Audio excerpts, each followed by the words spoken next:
In a world where the marks think they know better than the wrestlers and the bookers, the Fantasy Booking Institute exists to pretty much do exactly that. This is a visit from the FBI. This is Dan the Dad, and you should listen to Raw and Order or you're grounded. Listen to Dan the Dad. Welcome to another episode of A Visit from the FBI, your weekly dose of pro wrestling fantasy booking. I am your host, Detective Mark Smarks, and I am joined, as always, by my partner in crime, fighting District Attorney Vincent Kayfabe. What's going on, man? How are you? It's me. That's you. I'm tired. It's been a busy few days, so yeah. Not with wrestling. I fell asleep during that shit last night. Didn't watch it tonight because it was busy at work. So. Yeah, no, you didn't miss much last night. And about the only thing I know for a fact that you missed tonight was a very, very botched suicide dive. So I sent the gift. But anyways, also joining us, but audio only this time, JLB. What's going on, man? Hello. It goes good sirs. Yeah, I don't know, man. I'm still high off doing my internship and finally finishing. I signed the papers today, so I am a pretty happy camper of finally being done with a school for graphic design and looking forward to be in the industry. So I'm just high off that at the moment. And I did not watch Raw. I'm also very proud of not watching Raw. I didn't even check what happened, so I will be glad to hear what you fellers had to say about it, or I guess just you, Mr. Smarks. But we will fantasy book some shit in the process. I watched part of it. I just didn't watch all of it. Yeah. Oh, okay. I ended up. My son was kind enough to wake up and have to go to the bathroom and went, "Daddy." So I actually got to watch the end of which was the shitty part. Parts of the shitty parts. Yeah, it was one of the shitty parts. There were multiple shitty parts. We'll talk a little bit about that, I'm sure, at some point. But in reality, that's something for the WBU. The only reason I'm disappointed JLB didn't watch Raw is because he had a bet going on with Raw. He didn't even watch. He didn't even watch for his own side bet. Oh, because I knew I was going to win. It was already a bet that he should have never have made, and now I'm so excited to design for it. Get working. Come on. Yeah. Chop. I would have had the t-shirt done by now. I know, but there's your bug. Ready? Yeah. Perfect. Screenshot. Go back and watch it on YouTube again. That's it. Wha-bam. Hey, YouTube might just automatically choose that as the thumbnail. They choose some shitty ass pictures for the thumbnail, I tell you what. And I know I could go in and edit the photo, and choose a different section for it or whatever. But God, it's a whole lot of effort. And it's to be perfectly honest with. I'm sorry. How many T-shirt designs did you do last week? T-shirt designs are a whole lot easier than doing this because here's the deal. There's 3 of us usually on this. 2 of us when you're not here or just an audio, but do you know how hard it is to find a screenshot that has all 3 of us looking decent in it? Well, one of us is always doing yeah. And I mean, to be fair, you're never gonna find 3 shots that we all look decent. We're all that's my point. So I'm like, if you've ever paused a podcast video or any video of somebody talking, it always pauses at that. Yeah, I'll find you 3 good shots of us during some of our podcasts. There has to be, for sure, bro. For sure. Oh, there's 3 individual good shots, yeah. But it's not as easy. I mean, like, I would have to download. We're all in the same environment, though. Like, it's pretty freaking easy to just take our individual good ones. My point is effort. Then you have to find a one. You have to download that section of video. You have to extract the image from it or screenshot, however you want to do it. Then you've got to put it in an editing software, and then you have to find the next one and download it and put it in editing software. And you have to do all of those 3 things. That's a whole lot of work just to fix, usually me or DA Fabe going. I mean, to be fair, when we talk about WWE, I feel like you're always just going to go, that doesn't work because I'm not on camera, but the face you just did. Yeah. In reality, what we really need to do is we just all need to take our cell phone cameras, because we got phenomenal cameras on our cell phones, and just do selfies of us sitting at the thing going, and then and then we can turn it into a thumbnail that I can just upload. Get a bunch and then of put folders: shocked faces, happy faces, sad faces, angry faces, Actually, model faces. It would probably be happy faces, shocked faces, WWE faces. We'd only really need 3 folders right now. That's fair. That's fair. Yeah, because you certainly aren't going to be shocked watching WWE. It's the same shit that happened several years ago. Unless you pick Shayna Baszler to win Queen's Crown. You might be a little shocked there. Shocking face on. And 3, 2, 1, Fabe with the shock face. So, before we get into the fantasy booking section of this, I always take this time to remind people that Raw and Order is part of the Tatnus Co. podcast network. So you can head on down to the doobly-doos down below and check out the link to tatnusco.com. Head over there and check out all the other shows on the network there. Apparently, Tatnus is working on a movie right now, so you can go there and find out more about the movie that he's working on. I don't know anything about what it's about. Don't know. Just then why bring it up? But congrats, Tat. Hopefully we get to see it in a theater near you. Because Tatnus graciously put us on his podcast network, so I figured I'd bring it up. Like I said, I only just found out about it. I saw a tweet from him. He was like, welcoming so-and-so to the movie. He'll be playing my character's father. And I'm like, oh, really? Movie? What's going on? What's going on with this? Anyways. What's up with it? Hey. You talk to my customer. What's up with that? What's up with that? You talk to my customer? Yeah, he came on the lot. Sorry. And I talked to him. A former life that we both lived in. Yes, comes back to haunt us. Regularly. I mean, it doesn't come back to haunt me as much anymore because I basically cut almost all of the people involved in that out of my life. Almost all. I mean, literally, I moved towns. I think between you and our friend down in Florida, I haven't talked to anyone outside of that in a year and a half, 2 years. That's incredible. Wait, I talked to Rhodey because I texted him and said, hey, I need a car. Do you have any cars on the lot that would be really, really cheap? You're gonna have to edit this out. And then he said no, and I said okay. That was it. Anywho's. But this went off the rails early. Yeah. Yeah. It's the benefits of undiagnosed ADHD. So if you're new to the fantasy booking show, the premise is simple. We're going to take turns challenging the others to book some unknown and often unlikely scenario in the world of professional wrestling. We do not discuss them in advance, so the answers are made up on the spot because we think that's funnier. Or more fun. I said funnier. I just didn't enunciate well. Yep. So I'm allowed to make that thing because neither did the audience. Nope, you're not allowed. Fine. It's part of the U.S.-Canada treaty. Right, you need to look up your law dog.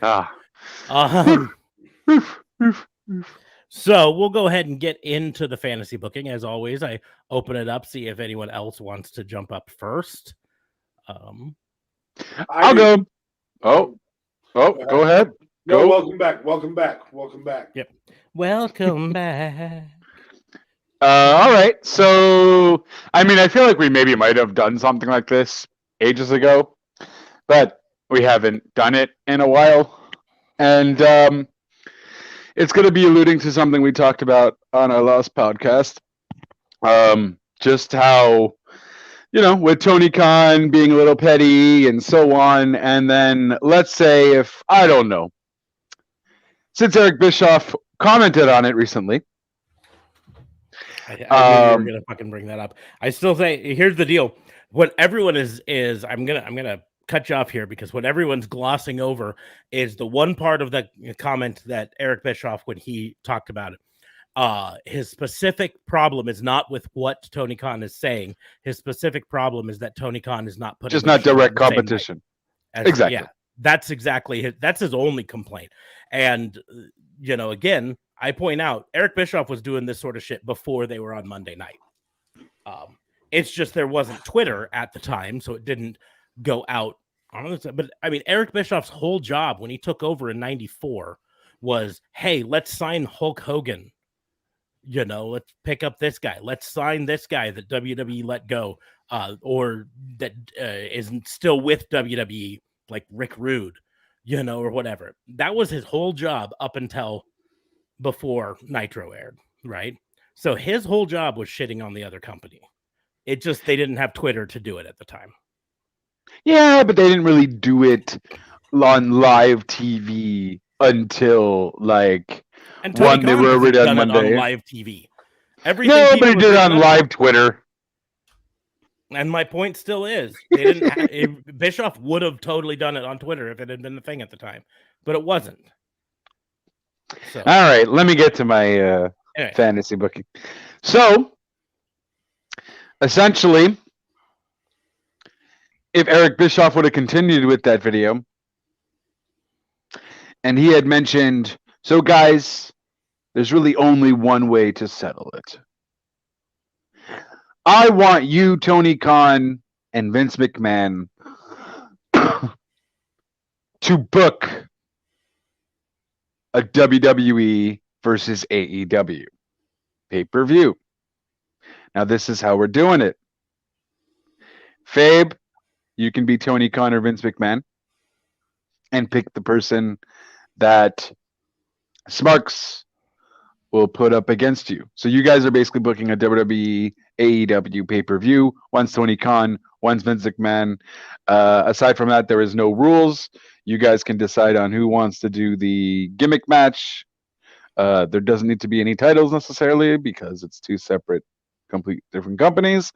And I would like to see Vince McMahon versus Tony Khan. And one of you is each, and you guys will be picking the altar for the altar.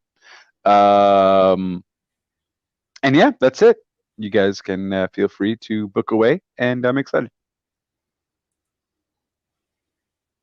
So basically, we're doing billionaire versus billionaire.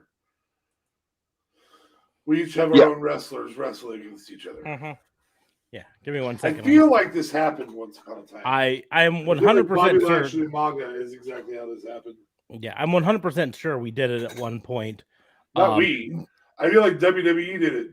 Well, yeah, but no, I know for a fact that we did a. We must have for sure. I don't remember how long ago it was. I don't remember it being very recent. But yeah, but you guys aren't booking separate shows. Yeah, no. The difference is one is Vince, one is Tony. You guys are picking who you want to face each other, kind of thing. So that I don't think we actually have done for a fantasy booking that way, at least in a while or ever. Welcome back.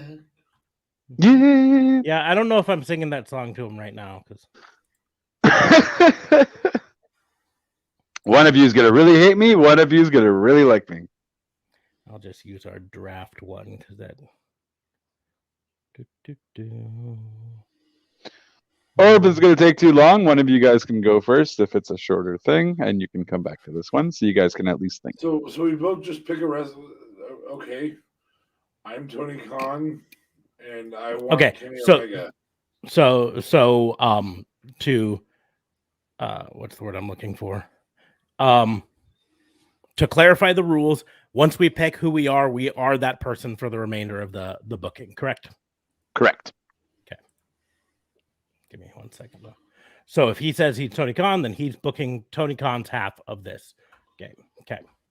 Correct. I thought it was one match. No, he's doing a pay-per-view. Oh, he said do it as a pay-per-view. A WWE. Yeah, a WWE versus AEW pay-per-view. I'm still okay with that.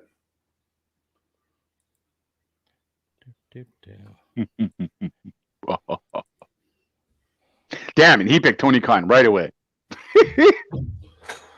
Well, I thought it was a one-on-one match. If you're just doing a single match, why not pick Tony Khan and Kenny Omega? Like that's the end of it. Like, yeah, it actually made my roster harder. I mean, I win in championship versus championship.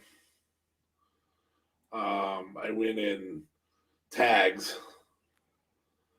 That's the only guaranteed wins I have. Okay. Yeah, that's fair. I mean, seriously, like even my mid card doesn't necessarily guarantee me champion versus champion win. I mean, Sammy Guevara's great and all, but Shinsuke, you know, like I take Shinsuke to win that over Sammy Guevara.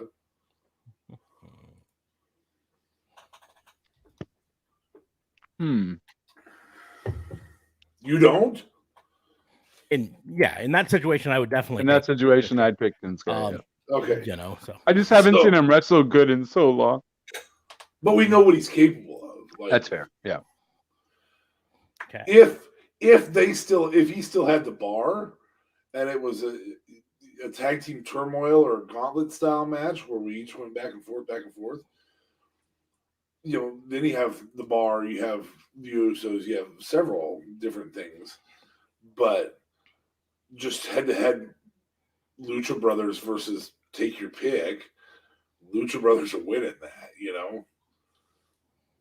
The top tier of tags in AEW beats anything WWE currently has. I mean, I guess technically Big E and Drew are a tag team now. Yeah, I guess. Although, I mean, tag team cohesiveness plays into it, and so like Street Profits would stand up pretty easily against a lot of AEW tag teams. Sure. Maybe not the Lucha Bros, but sure. You know. Anyways, okay, so I got a spreadsheet up for us to use on this. So how many matches are in this? Let's say standard pay-per-view, so 6 or 7. 6. Okay. Yeah. Now here, really quickly, who are you choosing? Khan or TK? I'll choose Tony. Okay. I think the upside is still stronger because you're going to put your best against your best. So 6 matches. How about we do this? We alternate who picks the first person or team, right? Okay. And then whoever picks the first team also gets to pick if there's a stipulation on the match, right? Okay. So, like, you picking for the first match, and right now, should we pick in order? So, opening card all the way to main event, or should we just? I don't know. It was the longest explanation for, hey, you're doing an AEW versus WWE. That's me. So I love that you're saving these because I feel like then we can look back and go, hey, look, we did that this date. Yeah, last edited. Yeah, I did not save most of the other ones though, but I did save when we started doing like draft. Yeah. And just like here's our AEW versus Impact draft that we did while JLB was not here. Yeah, that was fun. Mm-hmm. There were a lot of people that didn't end up getting picked, you know, because on these 2 promotions or free agents. No, just not WWE. Just non-WWE, yeah. You know, so and then this was out this Will Ospreay Jordan Grace area where I really took the lead. Yeah, you killed it there for a bit, but I I really You hit had a a really lot of solid mid card right here. Yeah, 5, 6, solid 7, mid card, 8. and frankly, aside from missing out on Jordan Grace, I think my The women's division is pretty strong. Solid. Gosh dang it! The bats are back. And then here was our WWE draft that he also missed. And This one was interesting too. In fairness, some of them ended up being fairly correct, like Becky Lynch to Raw, Finn Balor to Raw. Yeah. Keith Bearcat Lee. I don't know where Keith went. Yeah, I freaking knew it, guys. I freaking knew it. Remember when I bitched about that? Like, I don't know, a month ago? You haven't been here for a month and a half. Yeah, I don't have that long of a memory, man. That's why I had to start taking notes. All right. So, first match is going to be the opener. It's going to be fire. It's going to be something for some stakes involved. What do you think? You Omaha Steaks? Winner Omaha Steaks on a pole or hanging above the ring. There's real stakes involved in this match. Yeah, real stakes. They're frozen. They're frozen. You could use them as But weapons. amazing. Well, I mean, the opener's got to be something to kick it off. I do imagine Omaha Steaks are dirt cheap compared to everyone else having it, right? No, Does fuck Omaha- no. No? Omaha Steaks is a premium brand around here. They get shipped all over the world. It's a premium brand worldwide, actually. Yeah, I get that, but I just assumed you're in freaking Omaha. Like, you guys get, like, some good freaking deals. No. We can get the same quality steak for cheaper. Mm-hmm. Just not through Omaha Steaks. We can get Wagyu cheaper than we can get Omaha Steaks. Yeah. Wow. Because Omaha Steaks is a brand name. Yeah, that's important to so they're not actually from Omaha? They are from Omaha. They're Nebraska beef. That's their big thing is Nebraska Omaha beef. That's even a good name, Nebraska beef. But Nebraska beef is actually a Arena League football team here too. What? I think it's Arena League. Okay, fair enough. Anyways, what a weird ass name for a team. We had the Tri-City Diesel at one point. We've got some fucking weird ass names. Choo-choo trains. The choo-choo trains. Choo-choo trains. We've got the Omaha Storm Chasers baseball team here. Okay. Yeah, whoever's fucking taking these names down. Jesus Christ. Kearney Redhawks, which is like 7-on-7 flag football professional. Yeah. Wow. You guys ones. Yeah. Okay. Anyway. Okay, here we go. So the first match has to be fire. Has to kick off strong. I do want to make it for something important. Obviously, for it to be important in this particular setup, it has to be financial in some way, shape, or form, because this is not going to happen again. They aren't setting up like a Money in the Bank type thing or anything like that. So, I'm going to make it a $1 million, $100,000 championship. 100,000, 110. I like it, 110. Leave it 110. Yeah. It's more than just 100,000. Yeah. It's 110. $110,000 ladder match type thing. Okay, and so I think 3 entrants apiece. Sounds fair. Yep. Are we alternating entrants? Or you doing? We should alternate. We should definitely alternate. So I'm going to start off. They all enter the ring at the same time. This is not going to be some type of weird gauntlet entrance. So I'm going to start off. Orange Cassidy will be one of mine. And then just clarification question. Okay.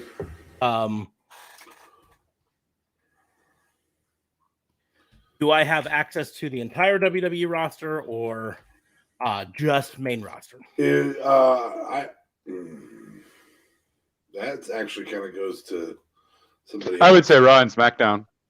Just main roster. Okay, that's Main fine. roster. Yeah. I just need Yeah, to because know if he, truth be told, if he opened up, I mean, if NXT you want here, NXT, he gets I have to have Rampage, Impact. Elevation. Well, he already gets Rampage and Elevation because they I don't should get separate the Impact. rosters. Is what if Yeah. he gets NXT? Or yeah, he should get Impact then, technically. So no, just main roster. Just main roster. Okay. These first ones are always fun because you're like, do I want to use that person this early or do I want to hold them off for later? You know, we're only gonna have 6 matches, so I'm gonna.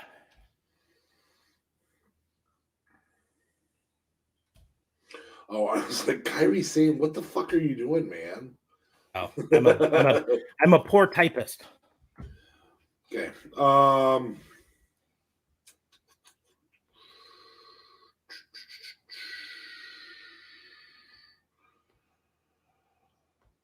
Darby.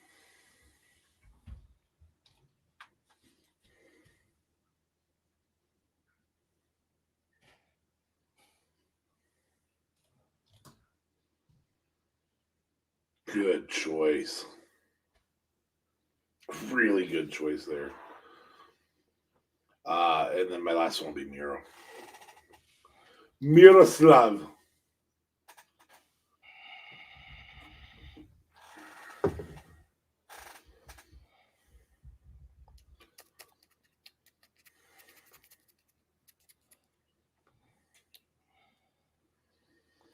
Gotta think whether. Why are you typing them in and saying them? He's saying them, Instead I'm of typing curiosity? them in. No, but that's what I mean. Why are you typing them in while he's saying them? What's what he's saying his? So we can Just- you remember think what better? we did later. So we can No, remember but what he's we not did. even saying them. He's just typing them in. Well, Well, we know I- what he has by him Yeah. typing it in. I said Karrion Kross as I typed it in. I didn't say Ricochet because he was already answering and responding to it, so I didn't say it because everyone. But yeah, my second choice was Ricochet. If you're listening and I'm just audio, saying for the podcast people. Yeah. I guess I one time you acted like I did it 1,000 times. We're 5 picks in, okay? Oh Jesus! Someone's on his period. Oh my god! Yeah, you're getting muted for that particular. There we go. What is mouth? I already muted myself, so So you unmuted him. That sucks. There, now he's looking for the mute button again. no. Still, Is he still on mute? That's crazy. I can't do it. See, what's fun is it doesn't allow me to unmute him when he mutes himself. But if I just sit here clicking on the mute button, as soon as he unmutes it, it mutes him. So It's effective, that's for sure. Anyway, would you like to pick your third pick for this? I was debating back and forth on who I was gonna pick, and I feel like this screams, "Whoops! $110,000 instead of $100,000." Yeah. I was going to pick someone here when you chose Miro, but then I decided to go with someone else.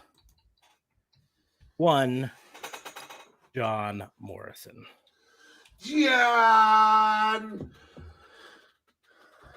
Morrison. Nope. I was meditating. I can't say it. Okay. Match 2. What's your match type, bud? So I'm sure you put that under your name. The match type. Yes. So following up a ladder match, there's always going to be a little bit of a come down. You know what I mean? Because all the excitement of the ladder match. Yeah, absolutely. So I think this one is probably just, frankly, going to be a standard match. No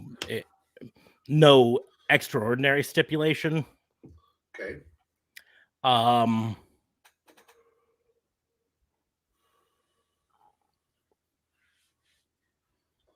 We're just gonna have this be a tag team. It's a single tag match, right? Okay, who I pick will be based on who you pick. So, So,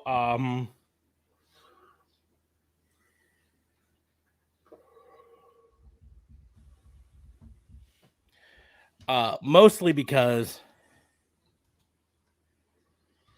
I think they might be the most talented tag team on the main roster, all in all, even though they're not currently champions. I'm going with Street Profits. okay. Well, as they are not currently champions and they provide a completely polarizing promo to what I'm about to say, I think FTR is the right move here. Also, not currently AEW champions. Yes. So I think that's the right move to just throw a little fire there. Have we seen those? A little off topic. Have we seen those two fight? No, not in NXT, right? Because Street Profits would have already been. I don't. FTR would have already not been there. So yeah, I think FTR was called up before Street Profits were. I can check later, but no, just out of curiosity, not a big deal. Okay. I think we need to do something that WWE does not do and respect the women. That's fair. At this juncture. And I would love this women's match to not just be a basic match, but a 30-minute Iron Women match.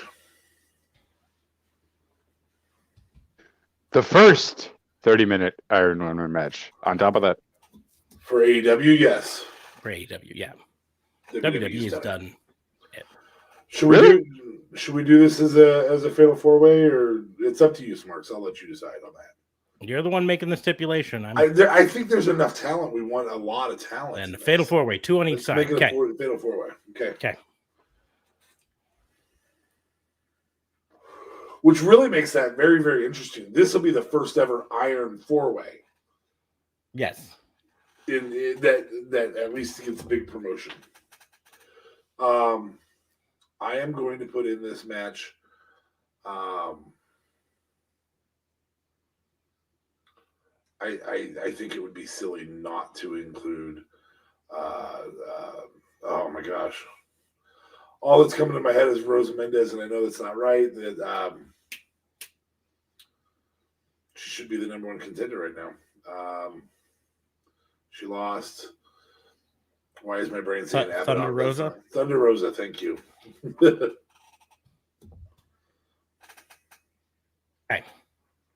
1 second.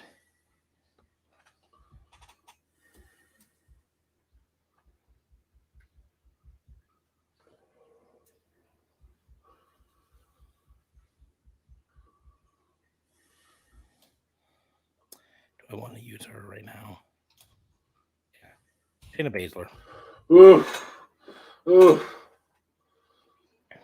I might have to cheat to make it so that my picks win. Chris Statlander.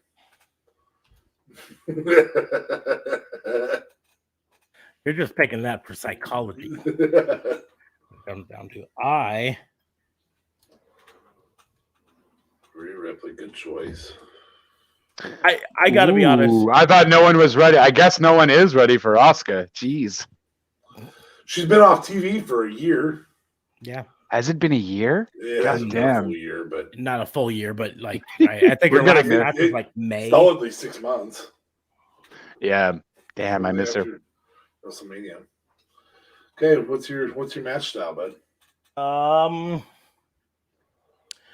So we got 3 more matches. So now it's time to start amping things up again. So yeah, that because of the length of that, I think that's a really good cool down, and then we have to approach. Oh my gosh, Yeah. So I guess I said 3 matches as long as we're only going 6. If we're going 7, then we got 4 matches. Either way. If we were doing 7, the 7th should just be champion versus champion, men's champion versus men's champion. You get to pick what your men's champion is. I'm stuck with Kenny Omega. Oh geez, what'll you ever do? Could do faction warfare. Ooh, God, that'd be a lot of fun. Go on. Only if WWE had a faction aside from the Bloodline. I was gonna say War Games is a War great match. Games. War Games. And since I'm WWE, I can actually call it War Games. Yes. So what did you do? What did you do? 5-on-5 War Games? Yeah, well, that gives you the ability to use a 3-man faction in a tag team or something along those lines. Yeah. 4 doesn't really work because if you go bloodline, then you got to add a 4th person to be in the bloodline. Yeah, that's kind of Paul my thoughts. Heyman. 5-on-5 is. I think most War Games are usually 5-on-5. Yeah, 4-on-4 or 5-on-5. Yeah, they'll do so either we'll way. do 5-on-5. So first, for the War Games match,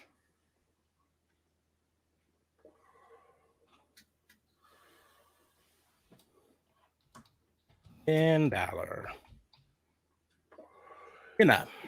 Fina Balor. It's his female alter ego. Fina Balor. Or maybe he's Italian now. I'm a Fina Balor. Okay. Sorry. Okay. Sorry. Boy, I think I'd be foolish not to include one Bryan Danielson. This might be the high point of the whole night. this might be the match of the night already. Already. You have Finn and Bryan. Let's go. I think he knows that we're going to go champion on the other ones. That's why he didn't choose Bloodline there. Yeah, well, the biggest thing is this is my chance to just be like superstar. Yeah. Heavy. I mean, you can throw some studs in here, like Sheamus. Sure could. It didn't work. I mean, that's indeed an option. I could do that. I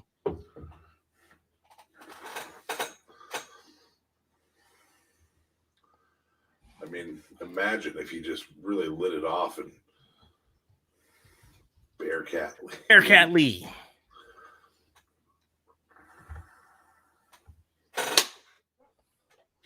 I missed it. So, I guess WWE didn't end up winning that whole thing then if they legit changed his name and they couldn't trademark his name. I'm guessing that actually never went through that. I almost guarantee they've already trademarked Bearcat. Though. Yeah, I think I'm 90% certain that this was the compromise that they came up with Keith Lee. They said, we'll drop the attempt to trademark Keith Lee if you choose to go by a moniker. And Keith Lee said, fine, I'll go by Bearcat Lee because I'm a fan of Bearcat Wright, who was arguably the first Black world champion. Right. Depending on whether you call the company he was with big enough to be called a world champion. That's a whole different thing altogether. Anyway. So they definitely didn't go to court then. There was just negotiations between them two. Yeah, I don't think it ever was going to court. I think Keith Lee was just pissed that he tried to trademark his own name and found out that they were trying to trademark his name. And I think that's why he was off screen for so long. Okay. That's one of the reasons I think he was off screen. COVID was the other one, but that's the second point. Okay. Bearcat Lee. Brian Cage. Snap. I had to think whether Brian Cage was a YA or an IA.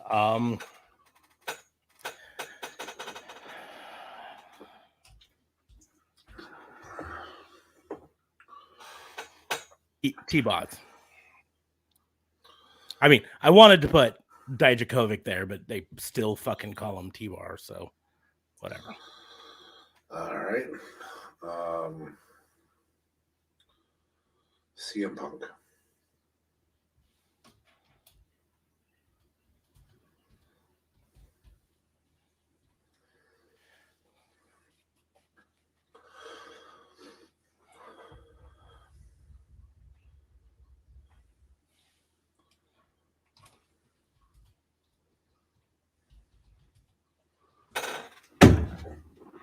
You got him. Freaking Rollins.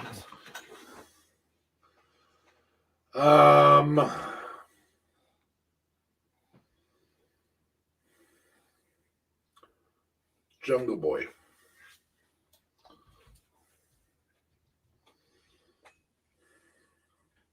Whoa, whoa, whoa, whoa, whoa, whoa, whoa, whoa. Sammy, huh? Hmm? Oh, no, you were doing Jungle Boy. I was doing Jungle Boy theme, yeah. Oh, But I kept forgetting. Sammy Guevara defects to. I'm kidding. It's a joke. I thought you were doing. Whoa. Sami Zayn's. Oh, That sounded like it's the Big Show for a second. Whoa! No, I'm not doing Sami Zayn. Just trying to decide whether for War Games. I mean KO, bro. I'm seriously kind of trying to hold KO in case I need him for something else. But wow. But it might be the best choice. There was also Cesaro. See, I just don't see Cesaro as a War Games. I do. Shinsuke Nakamura. Shinsuke Nakamura. I see him as a War Games contestant. So, final That's contestant for AEW War Games. Hold on.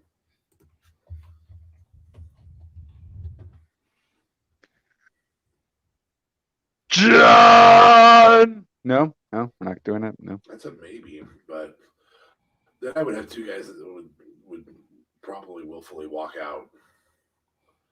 I'm not playing with these guys. They're douche tools. Yeah. Yeah. Both Moxley and CM Punk go, nope. Fuck that. I'm out. I'm not doing this. Sorry.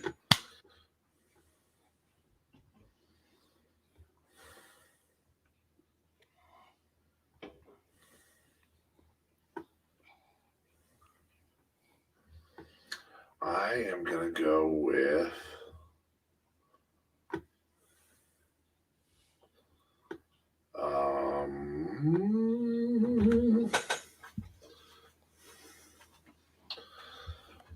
I also don't want to have like on the teams together. I don't want to have anybody who's currently feuding with each other. That makes that a little more difficult. Yeah. I kind of tried to do that on mine, but I did get a uneven mixture of faces and heels. Yeah, I'm actually.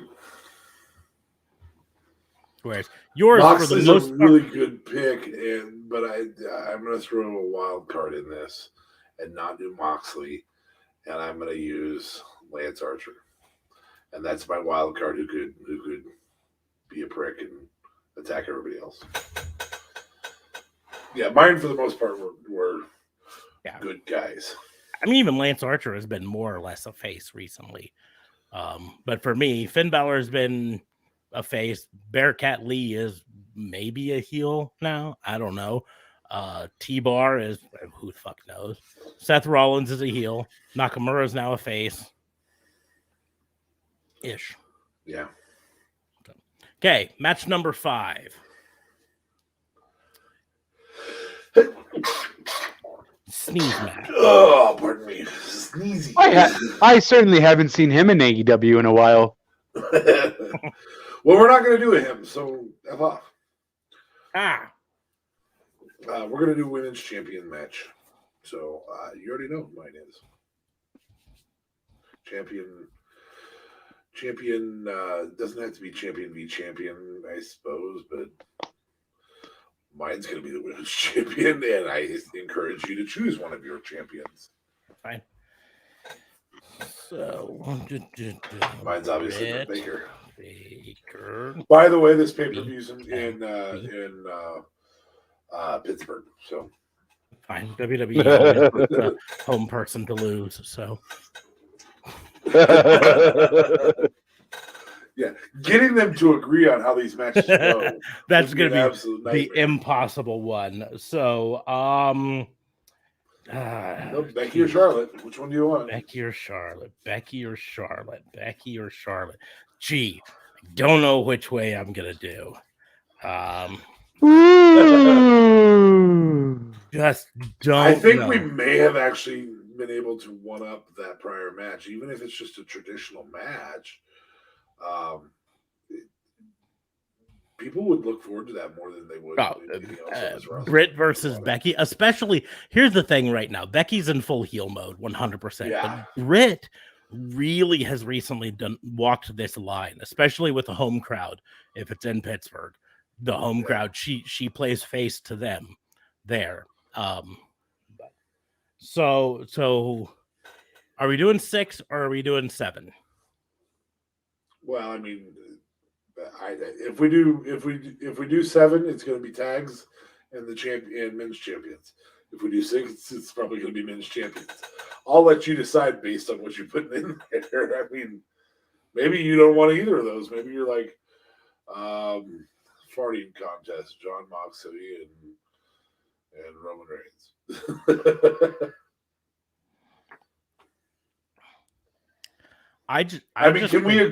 Can we agree that if you chose a champion versus champion, we would also want a tag champions match?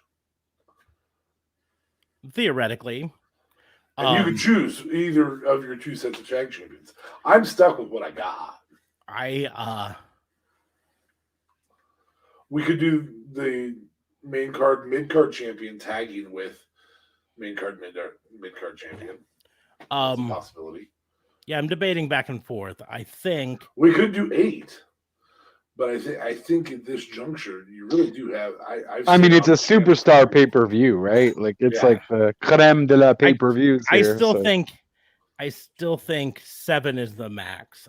Because especially since one of them's a 30-minute Iron Man match, and then we've got a War Games match. You know, this is gonna. This is a 4-hour pay-per-view solidly. Tag team. Okay. Turmoil. Championships on the line? Well, it's going to be at least champions. I'm trying to decide whether I want it to be 4 or 6. 4 or 6 teams. And they pull out the Impact ring for 6 sides of steel.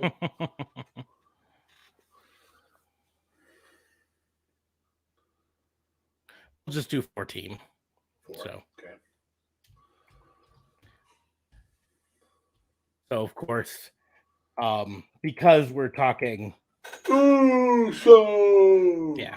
Well, you're gonna. I was gonna do RK Bro first. Okay, that's fine. But great move. Yeah. Obviously, Lucha Brothers.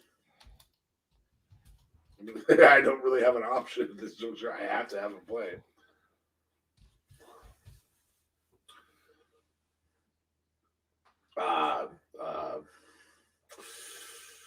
I think I'd be foolish not to have Matt and Nick Jackson in this, wouldn't I? I mean, Young Bucks. It just kind of makes sense here. There was part of me, I was thinking of doing 6, and if I had done the 6 one, I would have done AO and Sammy. Okay. Well, I mean, if you did that, But like you said, since we're just doing it with the... Actually, wait a second. We're going to go ahead and make it 6. You know why? I realized something. We don't need the 6-side ring for it. We've already got the War Games ring. So there's the middle posts, right? So we're doing 6 teams. Okay. But not in a War Games match, just 2 rings. Just 2 rings, yes. Okay. Because you're curious who I'm going to throw together. Yeah. I think this is pretty obvious. Sadly, I think it's Eddie Kingston and Moxley.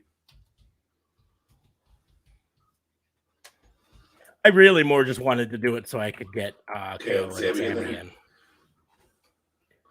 And now, the champions match. How dare you guys not put 2.0 in this matchup? or more specifically, you, Fabe. I But carry on. did you see what I just put in there? Did you see? I did. Look over there. Great choices. Great choices. Yeah. Just- What is 2.0's current record in AEW? Just for the record. 0-2, I think. Yeah. That's kind of what I thought. So why would he put them in the best of the best pay-per-view versus WWE right now? Because they're Canadians. I don't know. Okay. My point exact. Champ versus champ. So of course, Kenny Omega, because we're doing it with the current one. So I just We can have do champ versus champ versus champ versus champ. We could have the mid cards. You're the one. Throw in Sammy and throw in as a gauntlet, maybe. Nah. You're making the step, so it's up to you. No, because you've already used Shinsuke, so that means you're left with whoever the U.S. champion is right now, which is, I believe, is it Sheamus? No, that's Damian Priest. Yeah, I wouldn't have a problem with Damian Priest, but I think it takes so much away from Omega, either one, Omega Roman or Omega Big E. I think either one of those is a better match without those other two, I think. Indeed, you are correct. I think you could have those two be the special guest referees. That would be fun. So, but Kenny Omega would be fucked. Well, both of them are heels, so that's fine. Yeah. Yeah, I'm down with having those two be the guest referees. Again, you're making the step, so. No, just champ versus champ. Roman. Special guest. We can do special guests and former. Either one of those would be great, though. Seriously, Big E versus Kenny would be great. Roman versus Kenny. I think Roman sells a better storyline, though. Well, especially in this situation, right? When you're talking AEW versus face WWE, of the company, yeah, face of the company. That's what we're looking at right now. And unfortunately, here's my fuck ups. We're gonna go with fuck ups. Ready? No Hangman Page. Mm-hmm. Yeah. Yours is Big E. Drew. No Big E. Bobby Lashley. Yeah, no Bobby Lashley. I had to shoehorn Kevin Owens in, otherwise I was missing out on him. You could say it's a fuck up. No Charlotte. I don't know. No Bianca Belair. No Alexa. No Sasha. Bliss, no Sasha. Right. Yeah. No Drew McIntyre, who's one of the faces of the company. Here's the deal with this. With this, when you have that size of roster. Yeah, there's no way I was going to fit everyone. I was desperately trying to find a place to put Swerve in. I have no Adam Cole, no Adam Page, no Andrade. I don't think it suffers by not having Bobby Fish yet. Eventually it will. No Jericho, no Cage. That Bobby Fish versus Bryan Danielson match from like I said, I think in the long run it fucking hurts. lights out. In the long run, it hurts not having him. But right now, no. No Rhodes. Mm-hmm. Or Rose. Or Rose. And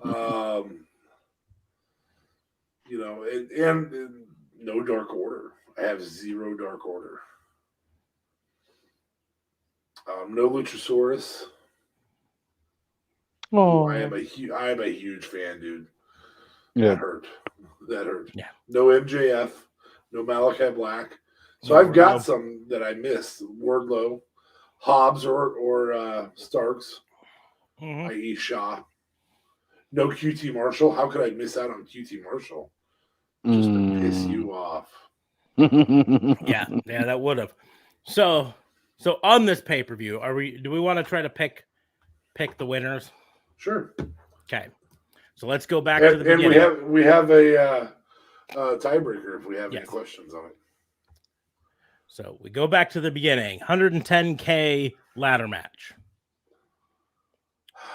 Orange Cassidy, Darby Allin, and Miro representing I- AEW, Karrion Kross, Ricochet, and John Morrison. I have difficulty. Miro and Karrion Kross are going to have their moments. They're going to have their moments. This will not be their match. Well, that's they are both in this match to be the big guy that the other people unite Crushes against. people left and right. Yep. Yeah, and the other people unite against to knock out long enough that they can do it. That's what they are, right? And I'm gonna flat out say, frankly, on my side, John Morrison's in there for sparkle. See, and I thought this is a great opportunity to give John Morrison something special. It very well would be. But I just like he's gonna have his Royal Rumble type moment in this thing. Crazy. Okay. Yeah. But of my side, the one that I would see going the distance, I think, is Ricochet, because he's got all of that stuff. I feel like, unfortunately, a ladder match, though it favors Darby Allin for the entertainment value, it does not favor him for what he would put his body through. Mm-hmm. And so I think in terms of who we're down to is really Ricochet versus Orange Cassidy. Mm-hmm. And I love watching them fight on the top rope. Either the real winner here is the fans. Yeah. Yeah. I have no problem with either of those two winning. I really don't. Well, What's your thoughts? we'll let JLB be the judge. Who Ricochet or Orange Cassidy? Ricochet or Orange Cassidy going over out of all of them? Man, you gotta Ricochet that. You have to That's a fair Ricochet that. statement. And I feel like no one would be angry, whether AEW fans or WWE fans. Everyone would just. I feel like there would be, although Orange Cassidy's absolutely loved, and would love to see him win. I feel like when you go against a guy like Ricochet, who hasn't gotten his due for so long, even the fans might be behind Ricochet winning that. Yeah, So- I don't disagree. I'm in on it. Like, I have no problem with Ricochet. I think this one's a no-brainer. I hate to say it, but I think FTR wins this. Mm-hmm. I'm not just trying to pat my own back. That's just tag teams. Tag teams. It's FTR versus who? Street Profits. Street Profits. Yeah. Oof. Yeah. Don't get me wrong. The build-up between these two is fire because of the Street Profits. No, for sure. Five-star frog splash occurs. The big slam occurs. All of that occurs on this. But FTR has the shatter machine, and that's exactly what would happen. That's fair. Yeah, I'd agree with that. What do you think, Smarks, you're good good? with FTR? I'm good with FTR. I was taking a moment to try to look to see, because we had mentioned whether FTR and the Street Profits ever faced off, and I was like, well, let's take some time to see that real quick. So It would be an unfair assessment. It would have been within FTR's reasonable trying to keep them, and Street Profits had just been pulled up. The Revival actually did face Street Profits twice in NXT, but both at house shows, not on TV. Oh wow. And then there was a fatal 4-way elimination tag match that the Revival did win over Street Profits, Heavy Machinery, and Sanity. But I mean, that was back in 2017, all three of those matches. Yeah. And then damn. once in Survivor Series 2019, there was a tag team battle royal that they were all in. But neither of the Neither of teams them won. won. Yeah. Dolphin, Robert Roode won. So okay. Dolphin Rude. Answer A bunch of dirty Dougs. Women's 30-minute Iron Woman 4-way. Thunder Rosa and Chris Statlander versus Shayna Baszler, Rhea Ripley. Or I should say Thunder Rosa versus Chris Statlander versus Shayna Baszler versus Rhea Ripley, because it is a singles match. Fatal 4-way. Mm. Fatal 4-way. God, this one's a tough one. The Iron Woman is a big piece to this. Mm-hmm. which I think rules out Statlander and Ripley. Yeah, I would agree on that. I'm sitting here going, I go Shayna Baszler. Thunder Rosa did have that lights out match with Britt Baker that was effectively an Iron Woman match. Very long, yeah. So, however, does Baszler just take a massive lead early? Yeah. I mean, does she just go up 7-0 on everybody else and then wane her time to the end? Which could be said for Chris Statlander or Rhea Ripley as well. Mm-hmm. I think this is Baszler's match. I agree. Yeah, I'm Team Baszler all the way. I love Thunder Rosa, but I would love to even see these two just pure singles competition. Mm-hmm. Rosa, Baszler, give me that. Just you two, full 60-minute, not even a 30-minute. Let's go. Like, oh.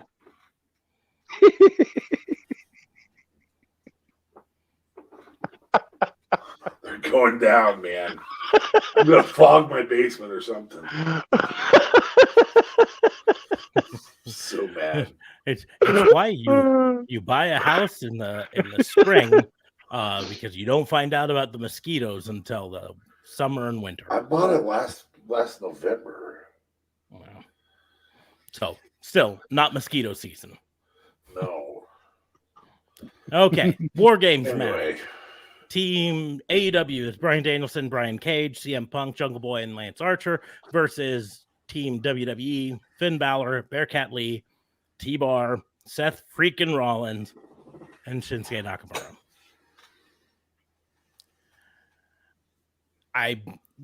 Because this is War Games, it's a team win, and this would be a fucking fire match. I'm not lying. I think Team AEW probably takes this one though. If only because, like we mentioned before, Team AEW is almost all faces, and really, like, the only one that's not entirely face right now is Lance Archer. Right. And he's face-ish. But also manipulatable to say neutralize Bearcat Lee. Mm-hmm. And that's my point is don't beat him, just stop him from destroying everybody else. Mm-hmm. Whereas on the WWE side, as much as I love my picks and everything, we've got Seth Rollins, who's heel, Johnny Drip Drip. No, I know that's John Morrison. Versus Finn Balor on the same team. That's going to be something that doesn't get along very well. Yeah. You've got T-Bar, who's basically a heel, I guess. Who knows? And has had great feuds with Bearcat Lee. Have had great feuds with Bearcat Lee. But Bearcat Lee is reportedly going to be a heel as he shows up. I don't know. Fuck it. So, and then Shinsuke, who's kind of a face, sort of. So I don't imagine them having the cohesiveness. I think it's a coming of age. I really think it's Jungle Boy that actually gets the pin. And I think it's CM Punk and Daniel Bryan who say, go take the pin. Yeah. I think that's the piece that makes this really. Here's what it comes down to. I'm thinking as a pragmatist here. Vince McMahon at this point is never going to let Bryan Danielson or CM Punk be the one who pin one of his champions. So that rules them Brian out. Cage because if I let him win, maybe he'll come to us. Lance Archer actually spent some time in WWE developmental and doesn't exactly have a good opinion of them. So in reality, that leaves it down to Brian Cage or Jungle Boy. And I think the feel good piece to this is having Jungle Boy win.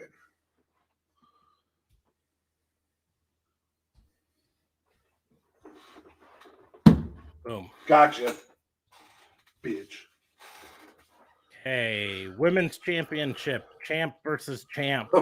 Britt Baker versus Becky Lynch.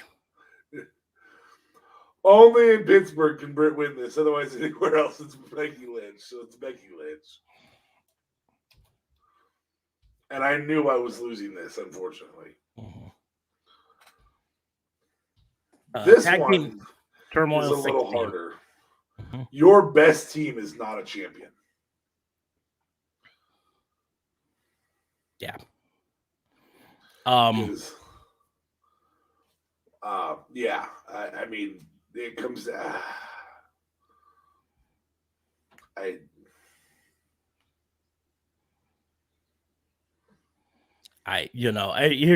I'm just gonna do it from this standpoint. I'm gonna say basically, you can argue back and forth, but let's just say Lucha Brothers and Young Bucks Young Bucks and Usos kind of cancel each other out. Super Kick Kids, yep. Yeah, Super Kick City for both of them, whatever. So then we've got Mox and Kingston and RK Bro, which is tenured, exceptional guy and his semi-protege. So, do you sort of say that about Kingston? So yeah, so that makes sense. It really comes down to Lucha Bros versus KO Sammy, who are actual friends. And Lucha Brothers are actual brothers. Yes. But the move set, man, it's hard to say that two guys that are individual wrestlers could beat that move set. I want to sound like I'm being fair, but I don't think there's any way you can say that there's that. No, I think that tag division is just better. It just is better. Well, and I don't think any real argument that Lucha Bros aren't if not the best, one of the best tag teams in the entire world right now.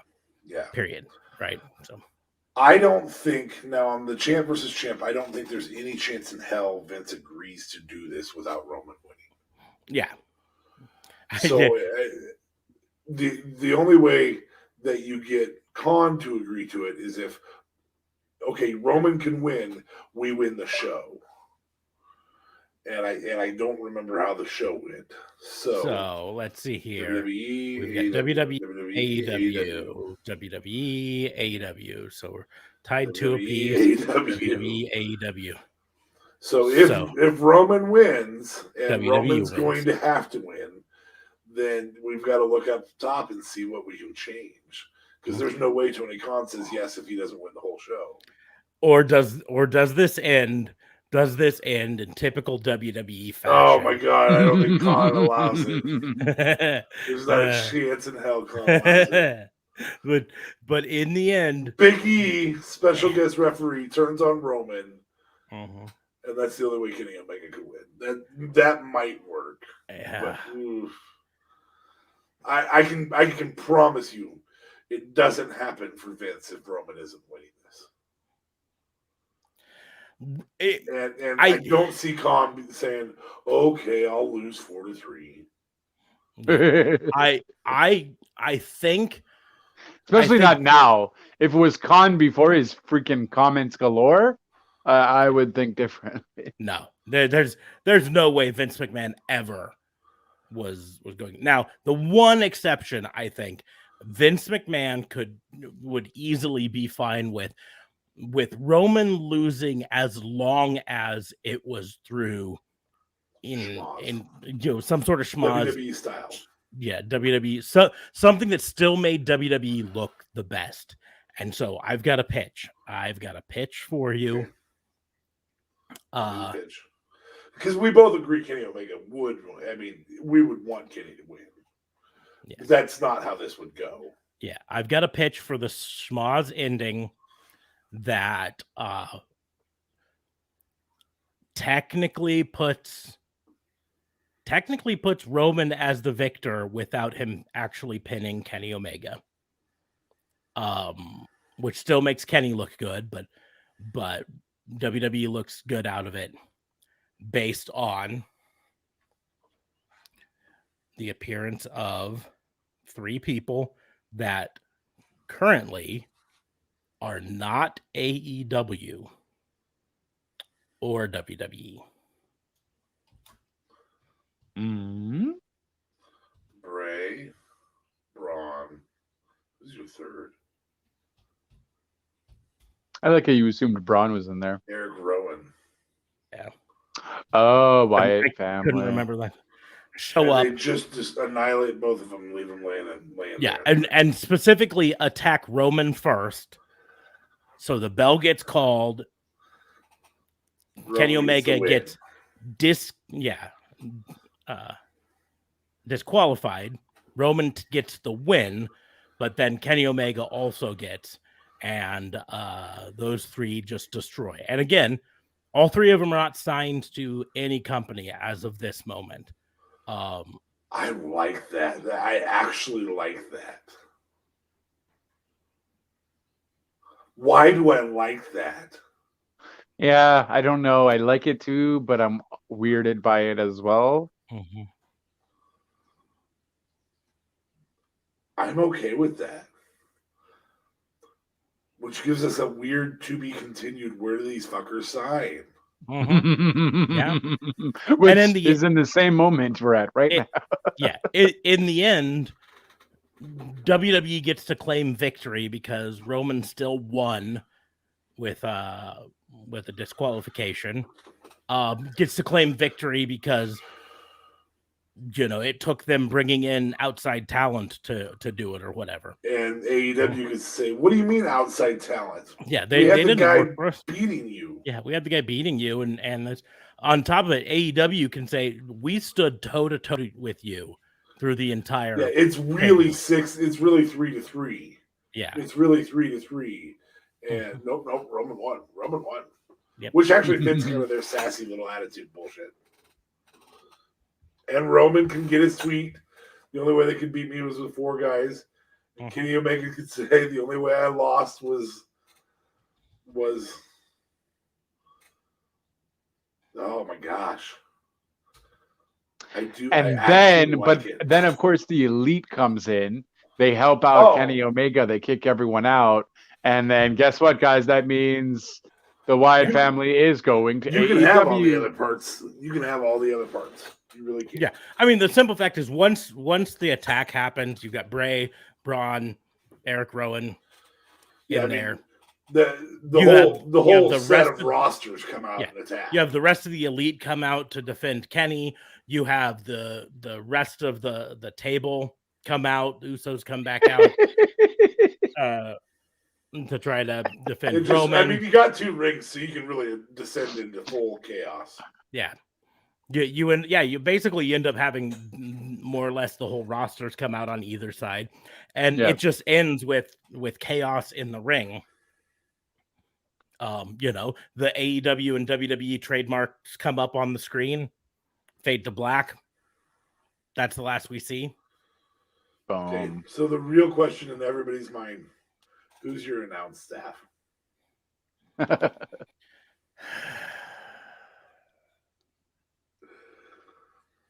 It's obviously Excalibur. Well, JR's got to be there. No, he doesn't.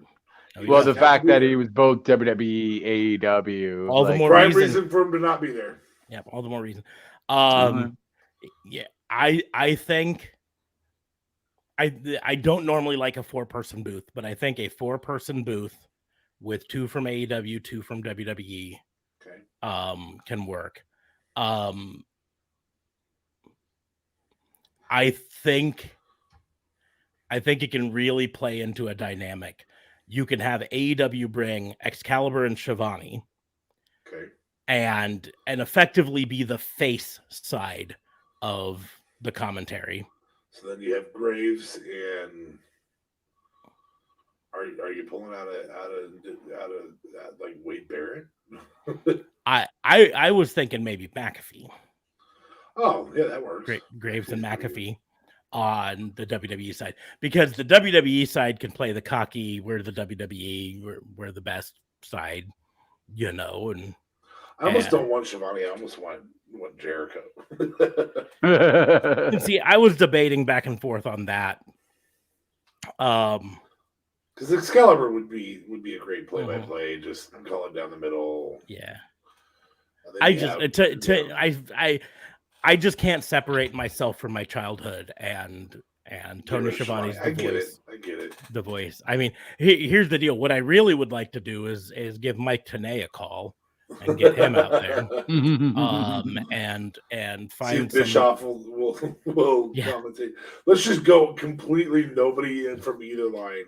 Yeah. We're just gonna bring Bischoff and Tenay and resurrect Bobby Heenan. Yeah. Mauro Ranallo. Yeah. Mamma mia. Yeah, that's it. You can definitely bring Morrow in. Like Morrow would Mauro would be definitely. great for this. Yeah.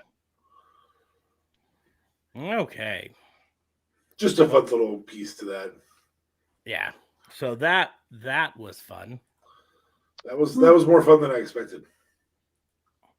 Yeah, you guys seem like you were like really mad about it at first. I'm like, oh, I made them angry. But then you guys really got into it. Because we know that you forget people. I thought if it was just head to head, if I'm picking head to head, and who would all of us want to see win one match? Yeah. I'll take Khan and Kenny Omega. Yeah. Done. I'd be like, Battle of the Billionaires. I guess I'm Vince McMahon, and I'll put. I mean, who's arguably the best wrestler on WWE's roster right now? Seth Rollins, maybe Finn Balor. I mean, I guess I could do Kenny Omega versus Finn Balor, and it could be AEW versus WWE, Bullet Club versus Bullet Club, sort of a concept. But yeah, right. But if we were just doing one match, it's not nearly as fun. Okay. No. All right. So next challenge. Marks, you were warned. I was warned. As soon as he showed up on Sunday, you should have known this was coming tonight. It's karaoke time. Nope. Yep. Nope. You just have him do it. I can just I did it all last week. We can both just challenge him. So on ESPN Radio or ESPNU on Tuesdays, there is a podcast in the morning JLB or at lunchtime where two guys name a song and their college, and they have to name a college football counterpart to go with that song. We did the same thing last week, and I said this will be a lot of fun when JLB's around. Only issue is I know jack shit about college football. You don't have to do college football. You have to do pro wrestling. I'm going to name a song. You give it to a pro wrestler as their theme for now. They won't enter the ring in it. Just who they are as a character right now. Okay. Okay. Just pick any random wrestler. Smarks will throw out some songs, I'm sure. But you're going to be the one answering. All right. I think I got this. Okay. So for your first song, I'm going to give you Fade to Black. I see the mirror, or Paint It Black. Paint It Black. And, oh my God, I caught your ass twice. And I killed you the second time. Sorry. Paint It Black.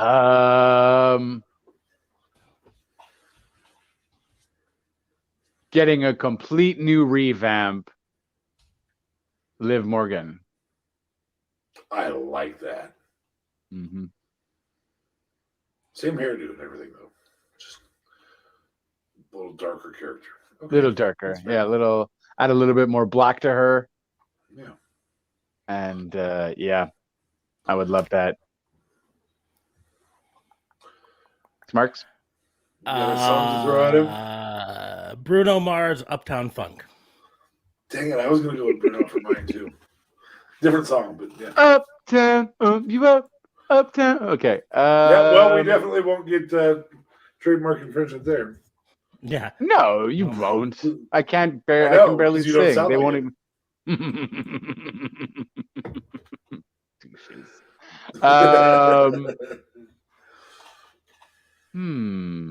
Uptown, funk you up.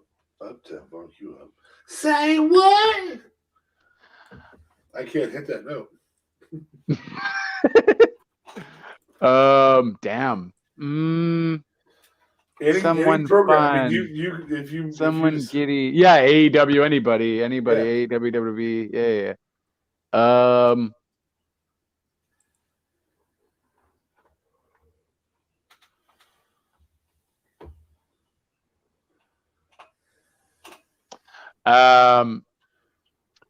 Give me the Street Profits.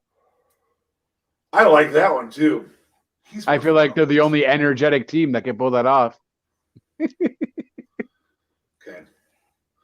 I'm gonna go old school, I'm also going to do one I did last week, and I'm going to say Brick House. She's Brick a House. brick banana house.